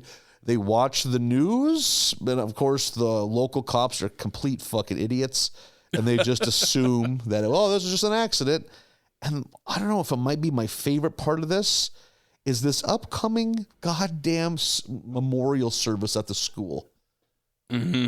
Crazy. Yeah. So it's because thankfully we never lost a kid when I was in school, so we never had it. It is so awful. The line that I have it written down too, because again, it's Skinner. They got all the kids in the auditorium, and Skinner's giving a eulogy. Martin was a shy, awkward child who will never fulfill his promise to be a weird, unloved adult. Yeah. God, that's damn really it, Skinner. funny. Yeah, and then the nerds come out, and I'm trying to think what they do to commemorate him. The AV Club puts on that slideshow with "I Will Remember You." Oh yeah, is that Sarah McLachlan? I think. Yep. Yep. And and I kind of enjoyed the clips because you realize there's some real old ones. Yeah, we've been watching Martin for a long time here. And we just get and everyone's, kind of watching it, thinking back about him. Meanwhile, Nelson, which spoiler alert, like this episode a lot. Fucking Nelson now becomes this junior detective, which, Columbo. Yeah, because he's like, this just doesn't add up. And so now you kind of realize, oh shit, Nelson's going to kind of be the foil on this episode. In the other story, Marge, again, she's very suspicious of Homer. She calls a show, I believe, called Sneakers. Yeah. Which is, they're playing off of the show Cheaters. It's Cheaters. Yeah. Yeah. Cheaters, which, man, even for trash TV was the bottom of the barrel. As trashy as you can get. And it was as far away from reality. If you look, the cop cars are never cop cars. If you look, they're like a security agency. They just rent because none of it's real. Yeah, they're mall cops. Yep. And I always thought it was great that he got shot in an episode. That didn't happen. He was. Is that not real? Yep, that's all fake. Oh, fuck me. They're hiring actors and stuff. It's to the point. It's can't you get in trouble for this? It's I can't believe anything that's seen on television. Right? At 1 p.m. on a Tuesday, are you telling me? That show was probably at its peak when I was in college, because when I think of Cheaters, I think of being a freshman in the dorms. Yeah, laying in a commons area couch. Or in a plastic covered fucking twin bed in a dorm room. Just watching garbage, watching Cheaters followed by Undressed on MTV. I also remember my colleges. I just remember watching a lot of judge shows.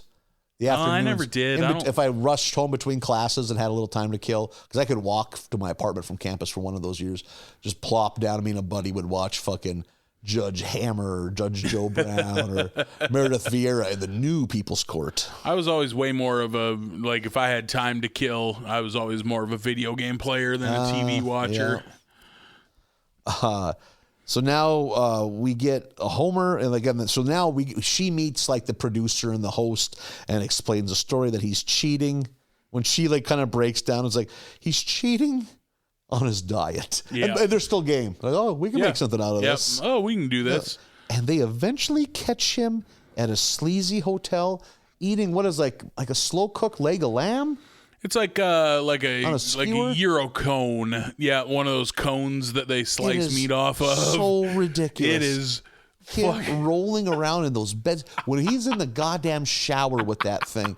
When like the people on the camera's like, I can't even want to say this, but turn this off. Like, we don't need this. Like, that whole scene of him in that motel just fucking making out with this cone of meat. He even brings it in with a wig and a trench coat. Holy shit. And that's the first thing they catch him at is at that fucking Indian all-you-can-eat buffet where he has that huge plate of food and then he sets it over a candle that's underneath one of those hotel trays and it just boils down into this big gurgling green bowl of muck and he pours it down his head. Yeah, I forgot about that. But damn it, that cone of meat, that entire scene, because it is pornographic. Yeah, it is.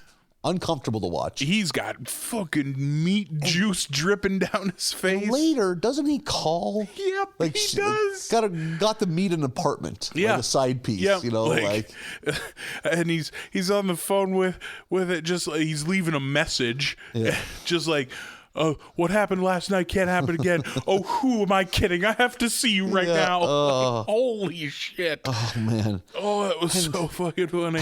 They finally catch him. He's eating alone at a restaurant called Pudding on the Ritz. Yep, which is great. Pudding-themed restaurant. And when here you go, here you go, hon, one butterscotch stallion. And it's like a bathtub-sized bowl of butterscotch pudding. He's about to eat alone. And that's when they all burst in and and basically the B story wraps up because it's like, well, you guys are just, out here exploiting people. Like, he might love his butterscotch pudding, but he loves me too, and that's enough for me. So it's very Margian, The other outstanding B story scene in this B story was when these two stories kind of bump up against each other for a moment when Homer is in the living room with that briefcase and he's got chips. He opens the briefcase, he's got chips in one side and salsa in the other, and he goes, I now pronounce you chips and salsa. And just starts mowing down chips and salsa. Like handfuls, just shoving them at his face.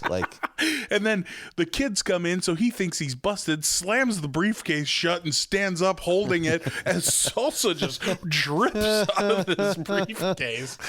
Oh, God damn it. There were some fun bits in this episode, especially around about this time when everyone in the house is hiding something from everybody else. Yeah. Like Homer's hiding that he's cheating on his diet. The two kids are hiding that they murdered Martin. Marge is hiding that she has a TV crew following Homer. Oh, yeah. And then there's a quick 5-second shot where Maggie's playing poker on the computer and then quick closes that window. Like everyone in the house is hiding something. That was a nice touch too. God, that was funny. And so in the A story, Bart's kind of coming loose at the seams. He can't handle the pressure. And I think he makes some kind of cryptic comment that makes Lisa think he might be harming himself. Leaves a note in his bedroom. Yep. I've gone to Martin's to end it all. Yep. So she goes and she's like, oh no, and she's still more worried about if that happens, people find out about it. So she's very, very selfish in this one. Yeah. And she goes and Nelson has a butterfly arium. That's what he's doing. He's got to help them get the area prepared so the butterflies can leave their cocoons. Yep, their chrysalis. There we go. Yep, are gonna hatch. Yep. So there, and then Lisa's okay, good. I was hoping it wasn't the worst of what I was thinking, but she's still in prevent mode. We can't. we're still on the clear, this and that. We're okay. Just keep your cool. We got this. And that's when Nelson comes out of the shadows. Playing that lute. Yeah, because like there's music that's supposed to soothe the butterflies. The butterflies, yeah. Nope, it was just Nelson listening in, playing his lute the whole time. And it's just like Columbo. It's like, yeah, you did this and this and that, but here's where you got sloppy. And then points out the mistakes that were made and stuff like that. Oh, my God. I've never seen Columbo. Do you know Columbo? As a kid, it was occasionally on. It was an ABC. If I remember correctly, later, it was one of those shows that at one time it was an hour show every week. Then, probably because he got older, it became like a once or twice a winter TV movie. Okay, sure. Yeah, I think there's a handful of shows that followed that formula in the 80s and 90s. I've never seen it, but I've been tempted lately because Columbo has gained some manner of positive momentum on the internet these days of like, hey guys, you if you remember it maybe, but if you're younger and don't, you should watch Columbo because it's good. Oh, no kidding. Yeah. I know Peter Falk started in a lot of really ahead of its time, like indie movies, like in the 60s and 70s. Yeah. And then he got Columbo later in life. He could wear the hell out of a classic trench coat. Yeah.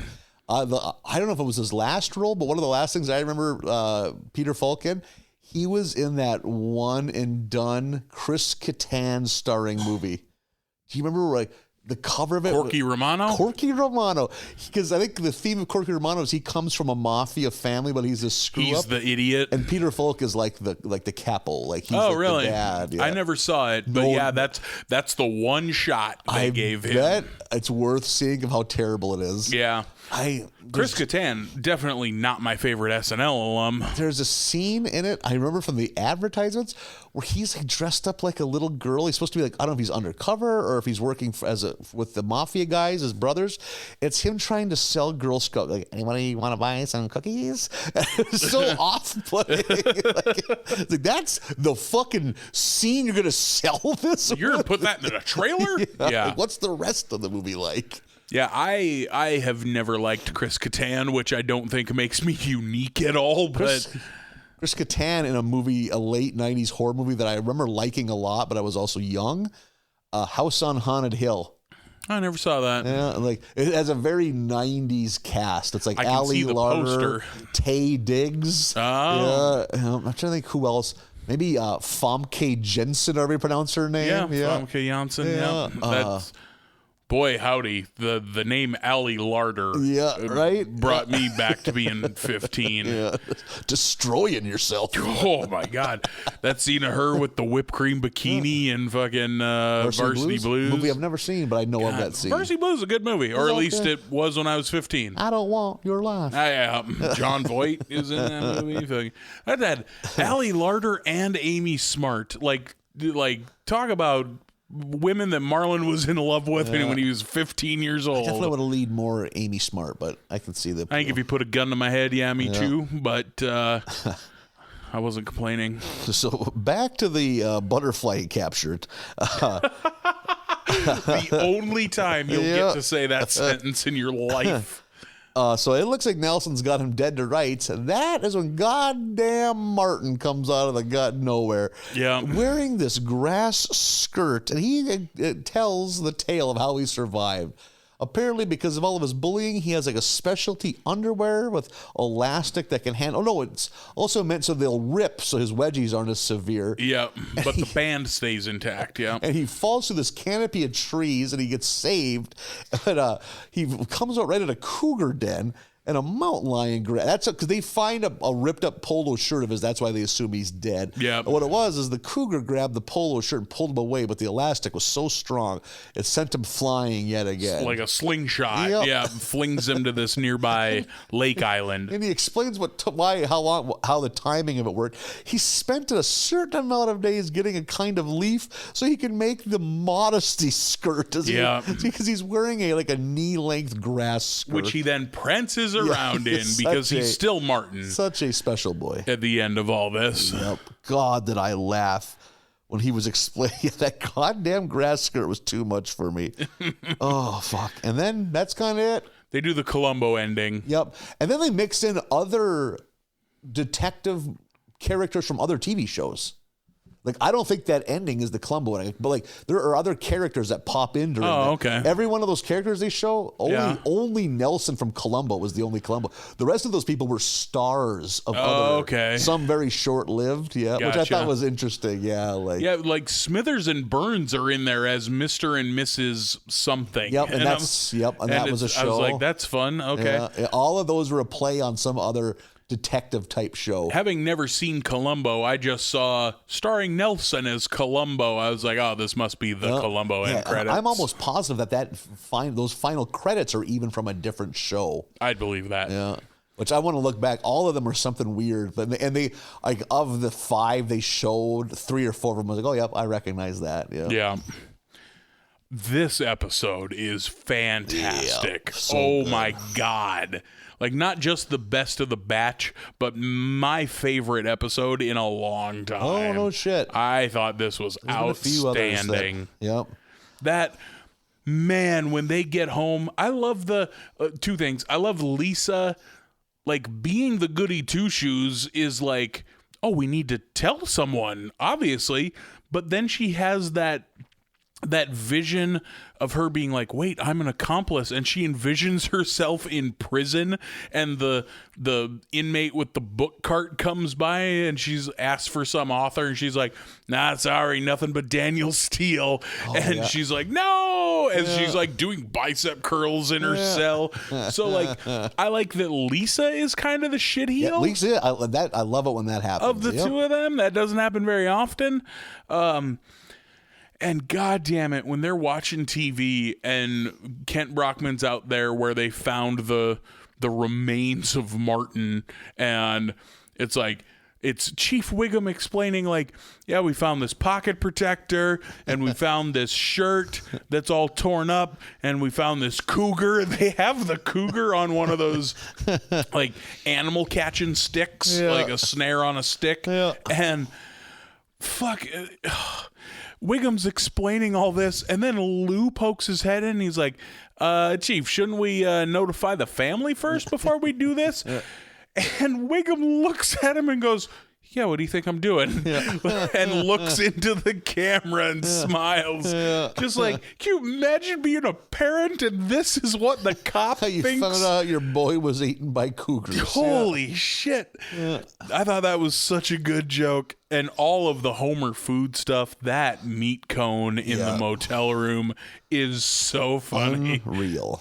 Oh, yeah, I was very hot on this episode. Yep, it was damn good.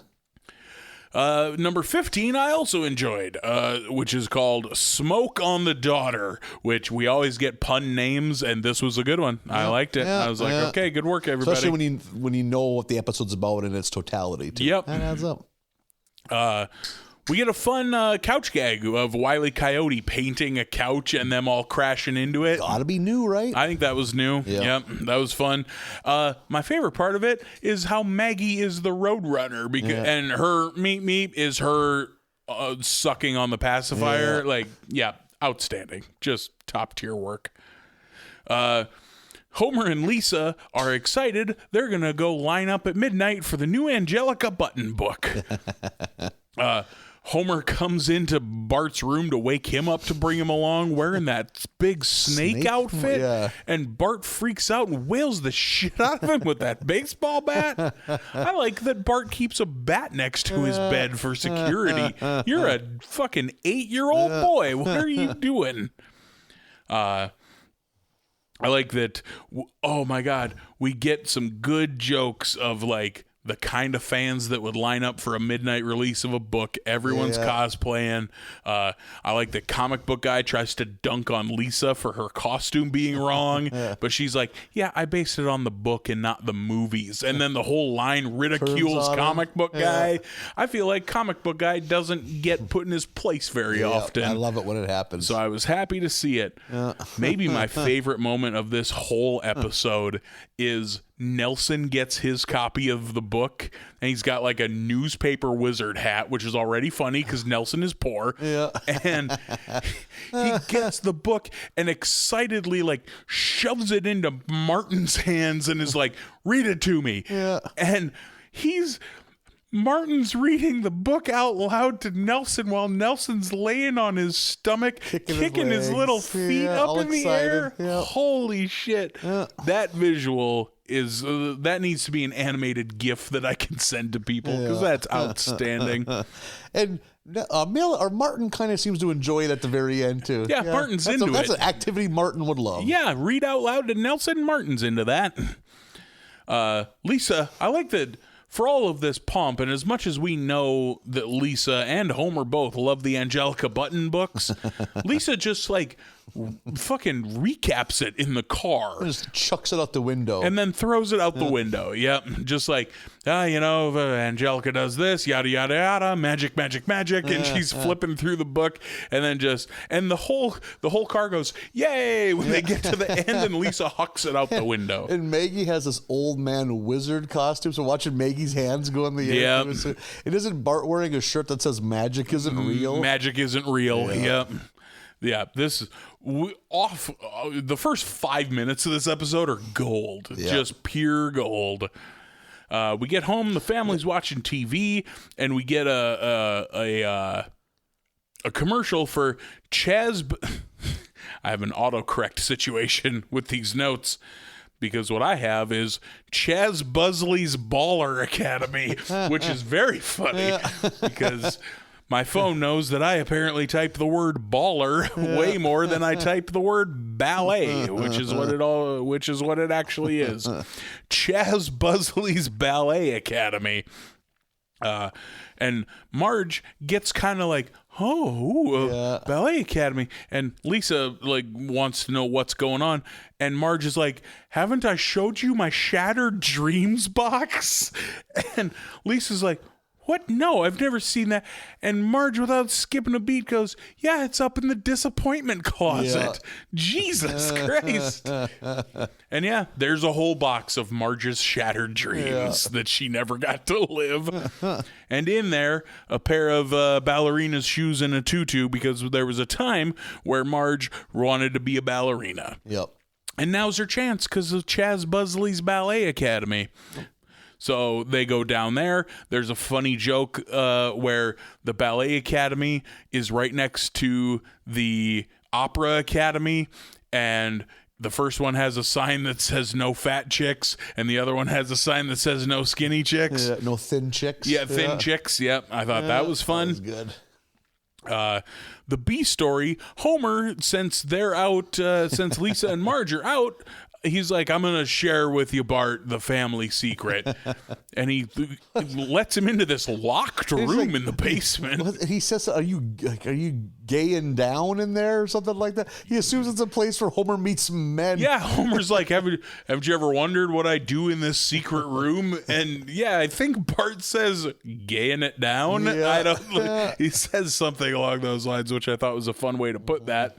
But Homer's family secret in the locked basement room is that he makes his own beef jerky. Yeah. And this is not how you make beef jerky. Yeah. Because he's got an entire hind quarter of beef hanging from the ceiling that he's shaving strips off of with a cleaver, which is not how you use a cleaver, and handing the strips to Bart, who dips it in marinade and lays it over a clothesline. Like you're developing film. Yeah, it's like a dark room. Yeah. That's not how Nothing's you make getting dehydrated. No. You're just going to have rotten strips of beef. Exactly. But it's fun. It makes for a fun visual. Marge, trying to live out her ballet fantasy, is tossed out of ballet because she's not good at it. Yeah. There's a scene where she actually starts pretty good at it. Marge has got some talent. And then at one point she kicks her leg up in the air and it won't come down. That's a problem. So she's tossed out of ballet. And Lisa joins. Lisa's running down the instructor, Chaz Buzzley. I'm going to keep saying it because it's a fun name. I also like that character a lot, the way he talks. But Lisa's running him down and he's like, how are you standing like that? And she's standing in a ballet, with the toes outward. Yeah. And she's like, this is how I always stand when I'm giving parents the business or whatever she says. So Lisa joins. Marge, very encouraging of Lisa joining. It was like, becomes a pageant mom. Way too invested. into it. Lisa, not very good at ballet right off the bat. They get a break. They get a 5 minutes. She steps outside, and everybody is smoking cigarettes. All of the ballerinas are smoking cigarettes. And I noted, boy, you don't see people smoking cigarettes on this show very often. Oh, good point. Very good point. Very rare. Yeah. Or on television, period. I think. Like, smoking's kind of been phased out. Yep. Good point, yeah. Of a lot of pop culture. Yep. So everyone's out there smoking. Lisa's not going to do that, but she does get a ton of secondhand smoke. We cut back to the basement where Homer and Bart are having their beef story. They have Apu down there. They're gonna try to pitch Apu on selling their beef jerky. We get a super brief 3-second shot of the war totem that is still in the basement from season 2. I laugh every time I see it.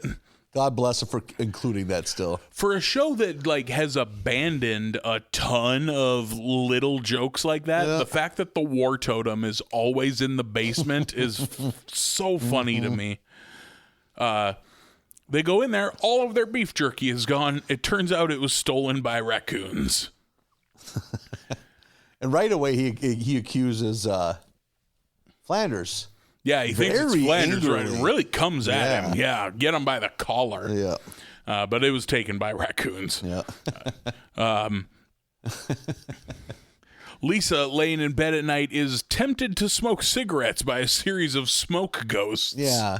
Like an older, sadder version of herself. It's like... And, then offers her up some, feminist icons who were also smokers. Because that's how you would tempt Lisa.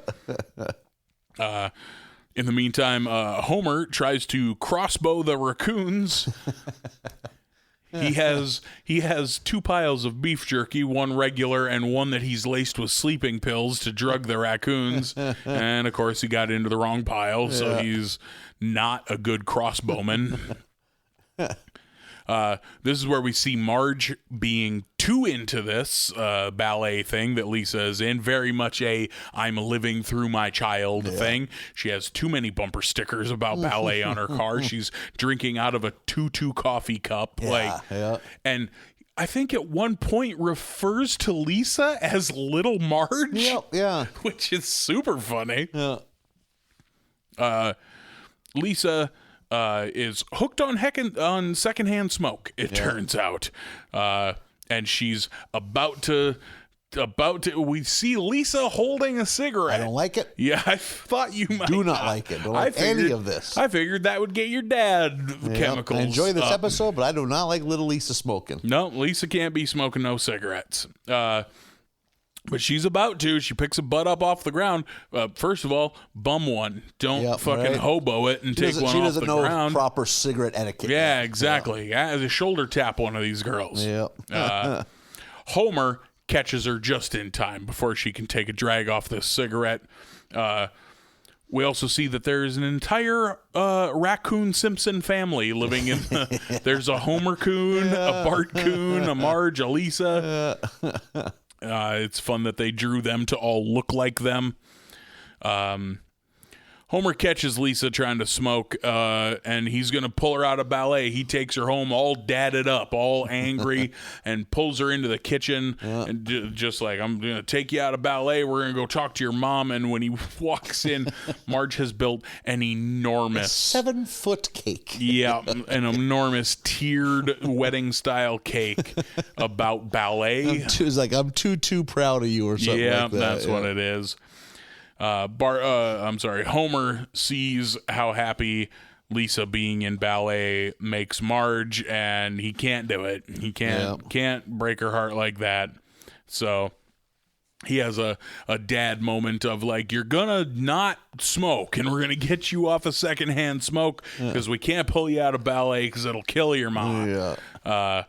And then we get a brief shot as he's walking through the living room of Maggie beating up Bart, which is so funny. I got from a choke from behind and stuff like that. Yeah, got him in a choke and then rolls him over, and you see her wind up like she's about to deck Bart. Yeah. I liked that a lot. Bart is a part of all this. He's kind of in charge of keeping an eye on Lisa to make sure he revels in it. Yeah. Oh, yeah. He's super into being the shadow. There's a great scene where Lisa's like in like the locker room, like when she's back at like the ballet academy, and they're all talking about cigarettes, and the camera just pans over to like the big dirty laundry basket. And we get the Doors song, and slowly Bart rises in the secondhand smoke, with like covered in like old socks or whatever. It's totally Martin Sheen out of Apocalypse Now. He's got the face paint on. Yep. Fuck, why was that? That was such a good shot. I love shit like that has no reason other than to make you laugh. Yep, just a fun reference. I laughed so hard at him rising up out of the mist like that with the face paint also on. made me think I need to rewatch Apocalypse Now. I bet I haven't seen Apocalypse Now since I was 17 years old. Yeah. And I remember not liking it. And I bet I would think differently here at 36. If you got the patience for it now, because it's long, especially if you watch that extended cut, but it's so goddamn good. Gun to your head, Apocalypse Now or Full Metal Jacket? Which is the better of that era of highly acclaimed war movie? I like them both. Apocalypse Now. I think so too. And I don't really have to think too hard about it. I pretty seriously don't care for Full Metal Jacket. Full Metal Jacket. I like Full Metal Jacket's so jarring because it's almost two different movies. Oh yeah. There's the boot camp part. Yep. With Private Pile. And then it's the one thing I like about it. It's one of the few Vietnam movies where it's city fighting. Yeah, they're in a it's city. not in the jungle nearly as much. Yeah, And there's really all that fighting. Because God, city fighting is the most terrifying idea in my head. Like urban warfare. Yeah, so effing crazy. Like, is Platoon any good? I never saw Platoon. That's a movie I probably haven't seen. I put Platoon. I think a better comparison, because they came out with like within a year of each other, is Platoon and Full Metal Jacket. Okay, because they're both 86-ish. I think Apocalypse Now is 79. So I mean they're all close, but those two came out side by side. Which I wonder if that was was this a Armageddon Deep Impact or Wyatt Earp Tombstone or the goddamn fucking 1800s magician movies, Illusionist and the Prestige. Yeah. Is this a Deep Star 6 Leviathan? Of the two of those, I take Platoon. Okay, over Full Metal Jacket. Yep. And I enjoy Full Metal Jacket. That's how good the other two are. I've never seen Platoon, but I've always heard it's good. Again, we've talked about before, I don't like war movies. Yeah, I do. So it's got to be really fucking good for me to like it. Platoon's got the Willem Dafoe factor. That might be the movie that made America know who Willem Dafoe is. I think he's nominated for like Best Supporting Actor or something like that. I like Willem Dafoe a lot. Fucking Tom Berenger in that movie will haunt Tom Berenger. your nightmares. Like, have you ever heard Bill Burr take the pain? Because that's that movie where like a guy gets wounded real bad in the bush, and he's like screaming because he got his insides blown up. It's just him covering his mouth. Take the pain. And the guy does because he's so afraid. Dying in the woods is less terrifying than having Tom Berenger mad at you. So Tom Berenger's character is slightly different than Minor League. Yeah, right. Yeah, Major League. Slightly different. Yeah. Another you know who probably the first time most people ever saw him as a Scrubs fan, John C. McGinley is one of the kind of shit bag. Yeah. He's one of Tom Berenger's flunkies. Like he's like a private or like an enlisted man in the army. Not in a ton of big movies. Like not a big star outside of Scrubs. No. And well into his career when Scrubs hit, so good for him. I think the only thing, having not seen Platoon, I think one of the only other things I've seen John C. McGinley in, he plays a very stereotypical, in retrospect, quite offensive, flamboyantly gay cowboy in Wagons East, the last John Candy movie. Is he really? Yeah, I've seen that movie. I mean, I haven't seen it since it was a new movie. Yeah, 25 likewise. years ago. New on video, anyway. Predating that a little bit, he's also in the early 90s Ice-T, Rutger Hauer, possibly, Surviving the Game. Okay. I've heard of it and never seen it. He's one of the rich guys that pays to hunt somebody. Okay. And he's very good at the I can role. see him being that role. Yeah, being very macho The and snooty rich. very full of energy. Yeah. like, Okay. Yep. I can see that. He's maybe the best thing about Scrubs. A show that I love, he might be the best thing about it. He's a fucking talented actor. It's either him or Kelso. It's one or the other. God, that show's good. Also, so is The Simpsons. Yep. Yeah.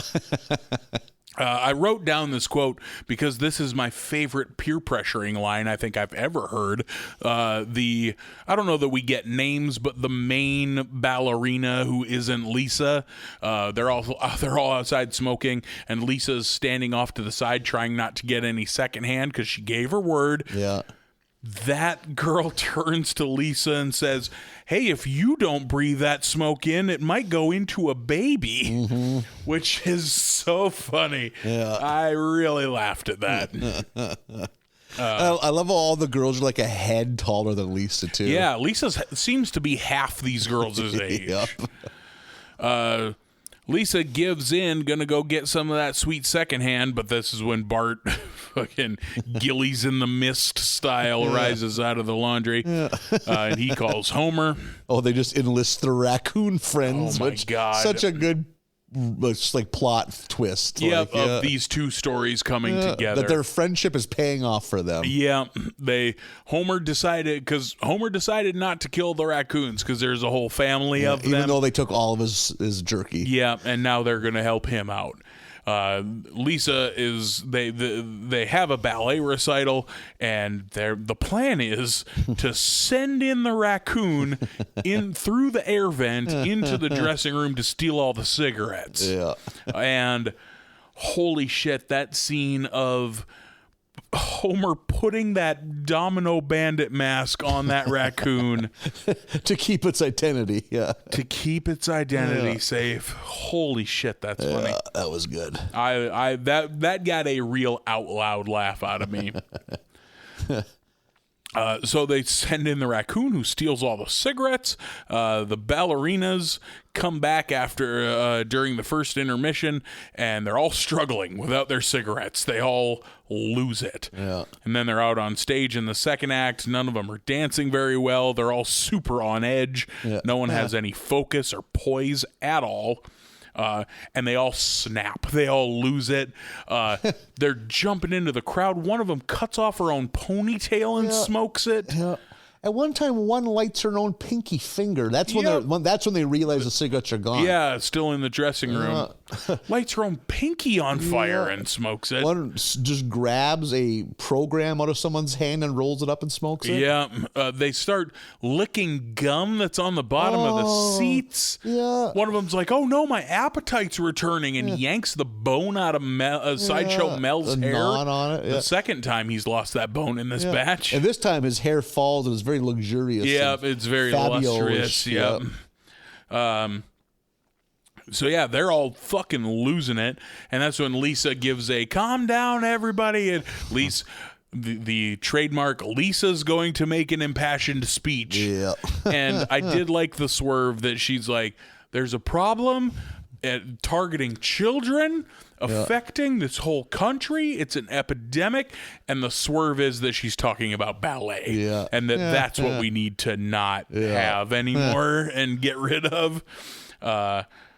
So she gives her speech. Chaz takes off, hops on a bus. Chaz Buzzley. There's like a snapping as he walks. And he's doing jazz hands. That's he's got what it a is. fedora. Yeah. It's probably a reference to something we're that not I don't getting. get Yep. because I'm no fan of the theatre.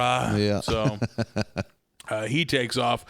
And then we get our wrap it up scene back at home. Lisa has a bunch of Hello Kitty nicotine patches, which I thought was very funny. Marge has learned her lesson of don't try to live your dreams through your children. And Bart is like, "So does that mean I can give up training to be a Mexican wrestler?" And Homer's like, "No, absolutely not." Puts a luchador mask on Bart and is like, "You mug for the fan. You make them hate Preening. you." Preening. Work on your preening. You preen to the audience. I Bart's into it. He's like flexing and pointing. and kissing his muscles. And You love that they hate you. Yeah. That was pretty good. And that's how they wrap up the episode. Unlike sometimes where they just got to end it, this was a good natural end to I it. liked that gonna little end wrap on a up. gag. I liked that little scene. You ever waited in line for anything? Like any nerdy type thing? Oh, back to the beginning of the episode. I was like, what? Yeah, like today? Like groceries last week, I guess. Yeah, I've waited in line for movies. I waited in line for The Phantom Menace. I waited in line for... You had to be young for The Phantom Menace. That was 01? I'd have been 16?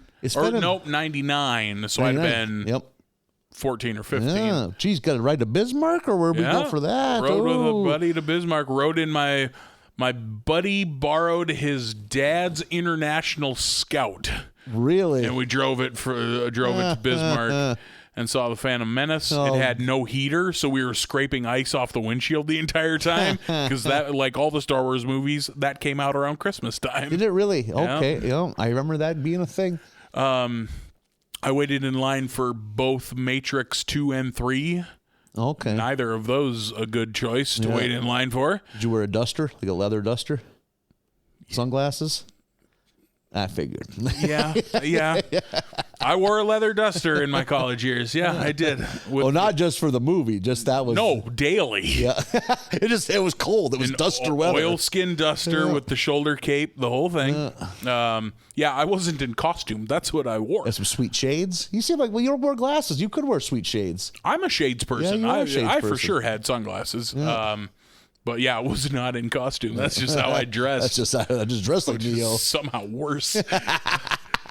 But it wasn't a cool, sleek black trench coat. Yeah. It's like that deep brown that Western dusters are. Yeah, like so Chris Ledoux would wear when there was a chill. Exactly. Yep. Yeah. Exactly. A working man's duster. Waited in line for both of those, and then I've waited in line for like tickets to things or comedy shows, that kind of stuff. But as far as like big releases, oh shit, man, I waited in line at a fucking GameStop for probably 4 hours for Halo 2 when that came out. Oh wow, you were a young man then too. Yeah, that would have been my freshman year of college. I was just gonna say early aughts. Yep. Yeah, 03, 04. I've waited in line for concert tickets once. As far as I know, that's the only time I've ever waited in line for anything. I'm just so apathetic with most things. Like even if a movie I enjoy is coming out, I'll happily wait 2 weeks if it means not having to do that. Yeah. Even though, as you have said, there's a joy to be had about seeing a movie full of people that are all greased up and excited for it. Oh yeah, like seeing a Marvel movie opening night at midnight with fucking 80 other or however many fit in the theater, a theater full of equally excited fans where people clap and hoot and holler is a blast. And let's say I might have added more concerts to this list if buying online tickets wasn't a thing, because I am a guy that I will set my alarm that was back when I had a real job like a normal adult. Like, oh shit, 8:45, I got to be in front of a computer at 9. Oh yeah, so I can click that button as quick as I can. I've done that a bunch of times. Man, I remember being heartbroken in roundabout 2017, right after her second album, the one with Hello, came out. No, with Adele. Adele was coming to the cities, and me and a buddy at work had our phones that we were on Ticketmaster on our phones and on our work computers. Just like, we're fucking going to Adele. I don't care who has to die. We're going to Adele. And neither of us got tickets. I don't know if I can name an Adele song. Oh, God. I mean, she was so big. If I heard, I remember when that was background You'd noise. hear a couple for sure. Yeah, you've heard her at a gas station or something. Yeah. Just like I used to always say that about Justin Bieber too, and not try like I'm so fucking indie. I'm too cool. But it's like I'm old. Like I just don't. I listen to fucking AM radio. Yeah. I don't have cable, so how would I? But also, I think Justin Bieber's hit a point that I have heard that noise before. You've heard it. Yeah. I'm still a little salty that we didn't get Adele tickets. But fuck, Adele's big. Like I bet. No, she's lost a ton of weight. wasn't going that direction. Come on, that's funny. That deserved better, you bastard. You act like you're too good for my joke. I think she's a beautiful woman no matter what size she is. I agree. Is she one of those ones where you'd rather fap to fat Adele than skinny Adele, or skinny Adele working for you? You're going to make me choose one? Choose. It's Sophie's choice. Absolutely. Sophie's fap. Absolutely. Give me the heavier Adele. Oh, no shit. 100%. Okay. Okay, so I might have to add her. I mean, I got to check out these pics myself, but what was Later, her name? Not on my couch, right? Missy Elliott was the one, like, one of the few examples of someone losing a bunch of weight and somehow being less attractive. Yep. Because I'm in the same boat there. Yeah. Missy Elliott was a chubby lady. When she lost weight, she was a skinny boy. she looked like a 12-year-old boy, which that sucks for her. That sucks hard, like. Yeah, give me curvy Missy. Yeah. Any day also. Yeah, like I hope I don't lose a bunch of weight and look like 45-year-old Madonna. Fucking Nathan can fill in a pair of fucking shorts. Boy, he is vascular. It's gross. Did not expect that. He's so veiny. Yeah. Keeps talking about Kabbalah. Yeah. That's a Madonna joke from 15 years ago. My Madonna 22 years ago. Tired. Yeah. Bill Clinton was president when last time you wrote a good Madonna take. Yeah, she was ruining Guy Ritchie's career when that joke was relevant. Fuck. We're having fun. And the final episode of The Batch, episode 16, Papa Don't Leech. Episode starts with a thing that's becoming more and more reoccurring in these last handful of seasons, where it's Grandpa is driving and Homer's kind of chastising him about maybe not being able to drive anymore. And Grandpa's, of course, like, just, hogwash, I can still drive. Fighting it. And it's an insane car wreck, which is a very good visual gig. Like, them rolling and rolling and rolling. Think it's done. They start rolling again, and it's just insanity. Lands, and they're on a road at least. Then Grandpa just drives it off another cliff. Yep. And that's where Homer walks away from it, but then he turns around because Grandpa's still alive in the driver's seat, and he suffocates because Grandpa's I'm very hurt. You're gonna have to spend the rest of your life watching me. I'm gonna have to move back in with you. Yeah. And Homer just calmly suffocates him. So calmly closes his nose and mouth with one hand. Yep. And just cups his face. And the eyes slowly roll back.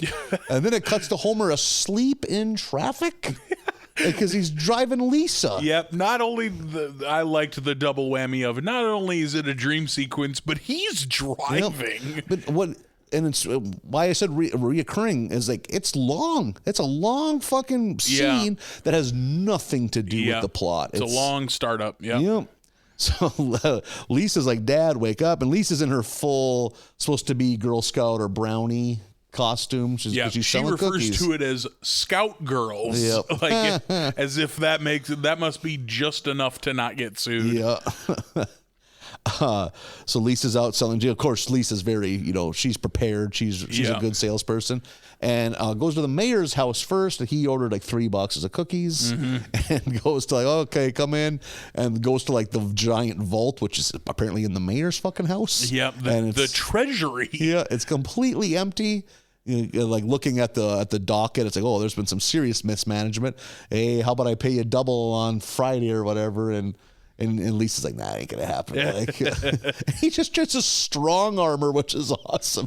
A grown man trying to wrestle cookies from a child. Yeah, I like that he's like, well, what if you left these cookies here and then I pay you double next week? Yeah. Lisa holds up her sash and goes, I didn't get this skepticism badge by believing that kind of thing. Yeah. You got a favorite Girl Scout cookie? No, I don't. But I enjoy them. I like the round coconutty ones. Coconut Delights. Yep. They used to be Samoans. Now they're coconut. I think they're called coconut or caramel delights. That's what they are. I like the minty one. Thin mints. Thin mint. I like the chocolate peanut butter one. That's a winning combo for me. Yep. They're all pretty. Well, at this point, what the lemony ones? Is there a lemon? Yeah, there's a lemon one. There's peanut butter ones that are like peanut butter on top of cookie and then wrapped in chocolate. That's what I was thinking. Like a peanut butter Twix. Very good. Yep. Yep. Those are good. Those might be the only ones I know. I think there's like 6. I think there's a more basic. I think there's a shortbread. Shortbread, like well, a butter cookie. Yep, which it's probably okay, but I want a little more pizzazz. I'm in the sure cookie. it's fine. I bet moms eat them fuckers up like it's. I was going to say grandmas. Yep, yeah. Right. Yep. You remember being a kid and finding the round tin of shortbread cookies and being excited, opening it up, and it's fucking sewing needles and shit in there. You're like, this isn't cookies at all, Grandma. Or if it's a big tin, could be cookies, or it could be hard candies that are so old they've formed into a giant hockey puck of hard candy. One big candy disc. Yeah, just lick the disc and put it back. The other grandkids are coming next weekend. Don't hog the flavor disc. Don't mind that boy. He's a disc licker. Damn straight I am. Gam said it was okay. I also am a caramel delights boy and the peanut butter ones. Yep, they're probably my 2 favorite if I had to choose. Yep, having fucking Girl Scout cookies in the house is dangerous. Yeah, I'm shooting full sleeves all day, every day. Oh, a sleeve is a serving. If no one's here, if no one will take my gun and stop me, I'll eat a box of Girl Scout cookies. Yeah, they ain't that big. In a sitting. You can do it. You don't feel good about yourself when it's done, but hey. No, you don't feel. That's not a practice I'm involved in most of the time anyway. A lot of pushers, they know that. They know they get you down in the dumps. Yeah. How do you get that serotonin fix? You go back to the pusher man, or in this case, pusher girl. Yep, you go back to Dr. Feelgood. Yeah. So what this kind of does, it kind of leads us into the crux of the episode, that Springfield is broke. And so the city's kind of in turmoil, and Lisa goes through the records and discovers that there's millions of unpaid city taxes, because of course she does. She goes and hangs out in the belly of the library and finds a bunch of shit. So Mayor Quimby runs with this. He launches a campaign to shake down anyone who has not paid taxes in years. And we get a couple good gigs. We get like the newsman talking about, like, they're looking for people, real scumbags, not a simple newsman who's made a simple mistake. Yeah, it was just a mistake. Ken Brockman's very nervous. It's okay. Yeah. And eventually it comes down to the only one that hasn't paid is Lurleen Lumpkin, which not a name we've heard in a long time. Had to look it up. Season 3 episode called Colonel Homer.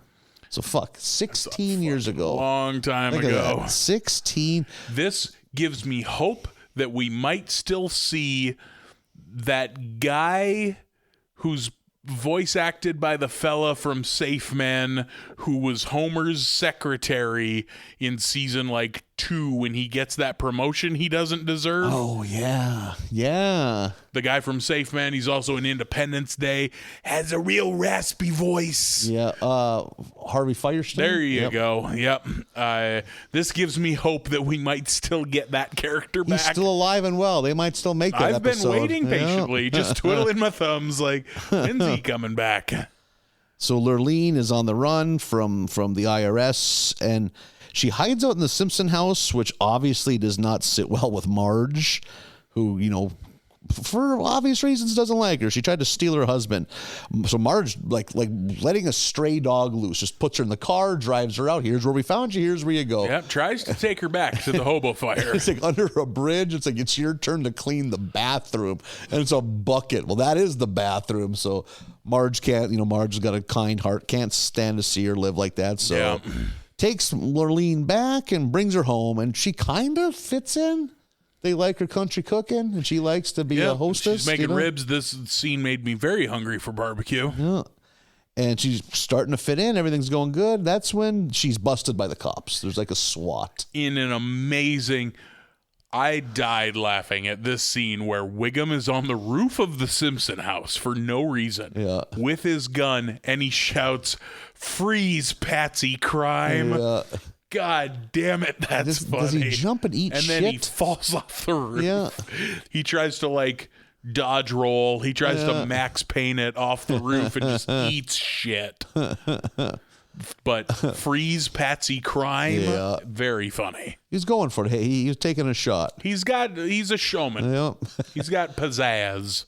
So next thing we see is Lurleen in the courthouse, and she's ordered to pay $100 a month against her tax fees because she has no money coming in through her music anymore. Yeah. So she takes a job at Moe's just as miserable as one could imagine. Of course, Mo was skimming her tips. Yeah, this is where we met Lurleen as being a waitress, and now she's waitressing at Moe's. And Lenny and Carl both hit on her. She turns them both down. Yeah, and then it's recapped by Homer that she turned them both down. And Marge is amazed. It's like not liking hamburgers or hot dogs. Yeah, she turned down Lenny and Carl. So Marge is just befuddled. So she thinks that those are a couple of winners. So Marge gets thinking about it. And then she also overhears Lurleen singing a song about not having a dad. Her estranged dad who ran out. There's, not to backtrack too far, but that moment when Lenny hits on her and she rebukes him, like, as he's walking away, he mumbles to himself, someone's asking for a snake in her mailbox. Yeah. What the fuck, Lenny? Yeah, no shit. I would have never guessed that Lenny would have that in him. Also, that's the Simpsons mailbox. Oh, sure. There is a 1 out of 6 chance. Fuck. And that's just by math. She's not going to open the mail. That's a Marge or maybe one of the kids doing it. Yeah, like, Marge or Homer or one of the kids is going to get that snake. I just loved, because that's a very dark thing for Lenny of all people. Especially for such a casual ask out. It's not like he was putting his heart out, you know? Like Carl's hit on attempt and then retreat made sense to the character because he's pretty meek, you know, he's pretty like shy about it. But Lenny just walking away like, somebody's asking for a like I'd expect Mo to say that. Yeah, right? Yeah. But That's Lenny? Mo. That's Mo actions there. Lenny Leonard? Really? So Marge goes on the hunt for Lurleen's father and finds him.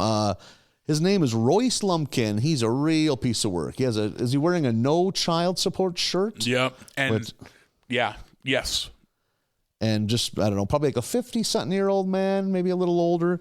And she tells him the story about Lurleen, and he has a change of heart, gets in with Marge, and there's a tearful reunion with Lurleen.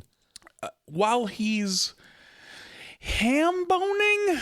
That's how she knows he's home, because nobody can ham bone like my daddy, you know, like. I didn't know that this slapping your own body music instrument was a thing. Yep. No, I didn't know that was a thing. Oh, I've seen enough hillbilly music video type things. Secondly, I had no idea that it was called ham boning. That might have been news to me. Also, it's not very musical. Nope. Like, it's not like he's keeping a beat even. He's just slapping himself. Just like I used to always think that too about playing the spoons. Like the spoons they're so dull. Yeah, yes, dull, but at least there's a rhythm to the spoons. Oh, yeah. Oh, I mean, more than ham boning. Yeah. You can sit with spoons and keep a beat. Yeah. But this ham boning, he's just slapping himself. I think you're a man that hasn't been introduced to proper ham boning. I think that I just now found out that ham boning is a thing. I think someone's going to fall down a deep ham boning YouTube rabbit hole. You need to be patient with me on my ham boning journey. I am ready to lead you where you need to go on your ham boning journey. All right, I'm excited for the ham boning to start from here. How many times can we say ham boning? I don't know. You're really feeling yourself with this ham boning. Yeah, I am. I'm excited to get deep into ham boning. You're like a teenager that just saw their first punk rock show. You know, like just like this is my personality. I'm getting now. a mohawk tomorrow. Yep, totally. So they're having father and son. They're back together. Everything is good. Until he skips out one night, tiptoes out the door, and sells Lurleen's newest song to the Dixie Chicks. Which is so good. Oh, and they change it so it's this jingoistic. Holy shit! Which is song. It's awesome because it's the Dixie Chicks, and they were the opposite of that. They lost their careers over not playing ball. But that's why this song is so fucking funny. Like it's their attempt to ingratiate themselves again. Yeah. The line. What is it? We pledge allegiance to Fox News. Yeah. Let's take away our right to choose. Yeah. Holy shit. The lyrics are so good. Also voiced by the Dixie Chicks. Yep. Like good for them for like playing along, having fun with this. Yeah. Do radios play the Dixie Chicks yet? Have the Dixie Chicks been forgiven yet by? I mean, they're hits, but they're country music radio. I'd say they play the bangers from 20 years ago. Banned for years there. But I think they went over a decade between albums. The singer, because the two taller ones are sisters. They formed that band a decade before Natalie Maines joined. Okay. Yep. they were more of kind of like almost not a joke band, but they really leaned into the hee-haw. We're the Dixie Chicks. We wear old-timey cowgirl outfits. And then they got Natalie Maines, who's like had a real set of pipes. And that's when they went more contemporary. Let's try to have hits, which they fucking did. Natalie Maines also a hell of a looker. Think so? Oh, yeah. I was always a big fan. Yeah. I was a fan of the taller ones. Really? Tomato. But they put out their huge, the three, I bet they had 3 albums that sold 7 million plus copies. That's how big they fucking were. Then they had their kerfuffle with the president. So yeah, their next album was a critical darling, but by then the radio had fucked them over. And I think that probably they were so big. I bet it sold 1 or 2 million copies. Then they took like a dozen years off because Natalie Maines just said, nope, I'm kind of done. Want to be a mom. And the other two were kind of like, well, fuck you, we're big. Because they actually formed another band, which I didn't know, that went nowhere. They had like one album. And then I think they put out a studio album in the last 5 years or so. But it's, music's that way, you take a huge break, if Rihanna stopped making music for a decade and came back, she's not going to be a monster. She's going to be 45. That's true. So that's what, but I mean, if they ever wanted to tour again, they would be a monster touring act. I'm sure. Yeah. Every girl you went to high school with would kill to see the Dixie Chicks. I just remember like when I was in rock radio, which would have been like 2005 to 2010, it was still company policy for the country music station down the hall to not play the Dixie Chicks. No shit, really? Yeah, like that was still going on. Huh. So Lurleen is heartbroken and just inconsolable. That's when Marge and Homer enter because she's living in the basement on a cot. And Homer's got the Colonel Homer outfit, but Marge is also dolled up. She's got one too. Yeah, just got her hair down with a big cowboy hat on. Yeah, the nudie suits on. Yep. So they're trying to convince her they don't need him, that she's all that she herself is who she can rely upon, which is a good message, Like, I love that during this whole scene when they're like giving her pep talk, Homer at one point turns, he's like, Marge, help, my fringe got all knotted up and his 2 sleeves are tied like together. a little kid. Yeah. Oh, shit. And she has to undo it. And meanwhile, Lurleen's talking about like how lucky she is to have a man like Homer, like he's so hopeless. And so they march down to the recording studio where now like he has like a fancy suit because he made all this money stealing his daughter's song. And Lurleen bursts in, exposes her dad as a sham, and the Dixie Chicks go feral on him. It's like, I think the plan is to beat him with their instruments until they make guitar picks out of it. Yeah, that was funny. Yeah. There's also a moment right here where, because they're in the recording studio because he's like, your guys' new song is so popular that they're going to put it in a Chevy ad, and he's changed the lyrics to be Chevy. Yeah. And they're like, oh, what are we doing? We're just selling out. And for what? And he goes, for what? For money. And they're all like, ooh, we love money. Yeah. And the one, I think it's Natalie, says, oh, I'm going to buy a clock radio. Yeah, it is. Yeah. So that's a good joke. I love that that's her thing that she wants badly with her new money is a clock radio. And so Royce has been exposed as a piece of shit, and they listen to Lurleen. They like her so much, she gets a job as their opener. So the Dixie Chicks tour bus is there. All's well that ends well, and they're all wishing Lurleen the best. That's when Marge leans in and whispers in her ear, if you ever come to my house again, I will kill you with your own hair extensions. So good. Like, yeah, I noticed. Yeah, they have this nice hug, but Marge just pulls her in like, if I ever see you here again. So fucking wonderful. I like that Marge will go to blood if she needs to. Oh, yeah. Yep, Marge, she's the mama bear of her operation. It can be having these interlopers mess it because she's put a lot of work into that family. Too much work. Arguably, yeah. I liked that episode a lot. I liked most of these episodes a lot. Good batch, just damn good batch. That love story trio up top, my least favorite. But still good for one of those, still good for one of those trio anthologies. Mm-hmm. But the rest of these, I think, are all great. I think that episode with Homer cheating while Lisa and Bart might have killed Martin. Yeah. I think that episode is outstanding. See, I liked the undercover delinquent one almost as much. Yeah, the Departed one. Yeah, that one also very good. We've had 2 good batches this round at season 19. Season 19's really been turning out to be a pretty good little gem. 19's been a good one. They came off the movie and fucking came out strong. Yeah, didn't have to think about the movie anymore. Didn't have that hanging over their head, which I'm sure takes a toll on the creative team. Oh, I'm sure. Yeah. Yeah, this LURLEEN episode I really liked because, man, what a thing to revisit. Yeah, that was nice to see. 16 seasons afterwards. Yeah, big fan. When that episode came out, President Bush Sr. was president.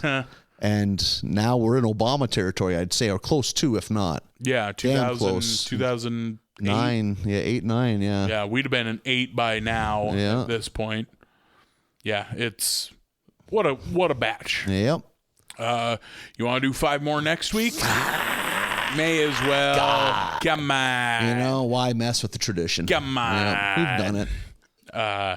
Let's do season 19, episodes 17 through 20, and episode 1. Ooh, dipping our toes in the 20s. Season 20, just the tip. Yeah, just get a little get out of those teen years, which just get it in there. It's going to be bittersweet for you. Yeah, to leave my teens. Love the teens. Get into my awkward 20s. Yeah, awkward 20s. You're going to start blossoming one of these years. I'm 36 now, and I'm waiting to blossom. You're going to bust out of your cocoon. Yeah, you beautiful monarch. Any day now.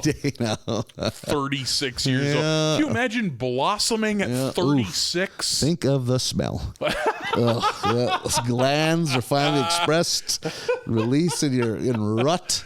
Yeah, finally. Just over the course of a weekend, I lost all my baby fat and I got so much dick hair. Lost all these teeth. Got all these weird new teeth. Gotta wait for the velvet to wear off my adult teeth. What? Voice drops more somehow. Oh no. Your head builds into your torso, like you look like a little critter. Like don't have a neck anymore. Yeah, it just sinks down. Yep. Episodes 17 to 20 of season 19 and episode 1 of season 20. You can find us on the internet at Barley Basket USA, on Twitter, Instagram, and Facebook. BarleyBasketUSA@gmail.com is the email address. If you live in Columbus, send us an email because we want to come tell jokes in your town. We'd love to. Invite us into your homes. We're free this weekend. Yeah, right. Come on, let's make this happen. Yeah, we have a weekend off of comedy this week. We'll come to your home. We'll meet your folks. Yeah, absolutely. Mm-hmm. If you're in Columbus, this comes out. Watch your kids. This comes out Tuesday. That gives us 4 days to prepare to go to Columbus, Ohio. I'm ready. Let's do it. Never been more ready. So by all means, get a hold of us, and we'll come to your town and tell jokes. We should promote, because we have a lot of North Dakota listeners and specifically Fargo listeners, because that's where we live. Mm-hmm. We should promote that we will be telling jokes here in town, which doesn't happen very often, on the 28th. 28th, a Friday. Who doesn't have a Friday free? Yeah, we're giving you plenty of fair warning. January 28th, you can see Nathan, Jenny Lou Rusi, Chase Rader, JP Martin, and myself at the Troll Lounge. Tickets are available right now. Go to the Troll Lounge Facebook page and buy tickets and come see us. It'll be a real nice time. Yeah, it's going to be a blast. I am very much looking forward to it. We'll have fun. We do a lot of shows out of town, and I am constantly asked, when are you going to do a show in town? Humble brag that you have friends, but that's cool. Yeah. Well, hey man, I got friends. There we go. I don't want to. Not a lone wolf like some of us. Right. No, I'm a pack man. Yeah. Is that a fat joke? Ooh, a pack man. It was a video game fan joke. Yeah, January 28th. Come see us at the Troll Lounge in Fargo, North Dakota. Always eating white balls. Pac-Man. looking and at cherries. It's in my hand. Yeah, those are the two Banana things. pretzels. You love pretzels. You know me. Those man-sized pretzels that are moving. If they're stationary, you don't get the thrill of the hunt. If we know anything about me, I'm always putting white balls in my mouth and running from ghosts. You're very superstitious. That's how I roll. Yeah, I'm real scared of them, and I love balls and mazes. Oh my and God. women that look just like me, but they got a bow in their hair. Running into them in corn mazes. Boop, oh, hello. The exact same outfits on. Yeah. Just check out the bow on that babe. Yeah, bro, looks just like you. I think you should take to wearing a bow in your hair. You got long hair. Put a bow in it. Dress it up a little Don't bit. be an asshole. Big, put a fucking bow in it. Wendy O. Koopa bow, too. Like it's like the Absolutely. same height as my Fucking head. Hello Kitty bow, just off to one side. Oh, so I'm thinking large and in charge, centered on top. But we can, right on with the top, beauty like of a a bow, hat. you Yep. can mix and match. Yeah, See yeah. how you're feeling that day. You do you. 2 little bows. I'm rooting for you. But bow it up. Bow it out. Getting bowed out. Throw them bows. Getting bowed out this winter. I'm pretty sure getting bowed out means something else, but I support you reclaiming it. We're bringing it back. All right, join us next week. We'll wrap up season 19 and dip a toe into season 20, just that first episode. So we will see you next week. Bye, everybody.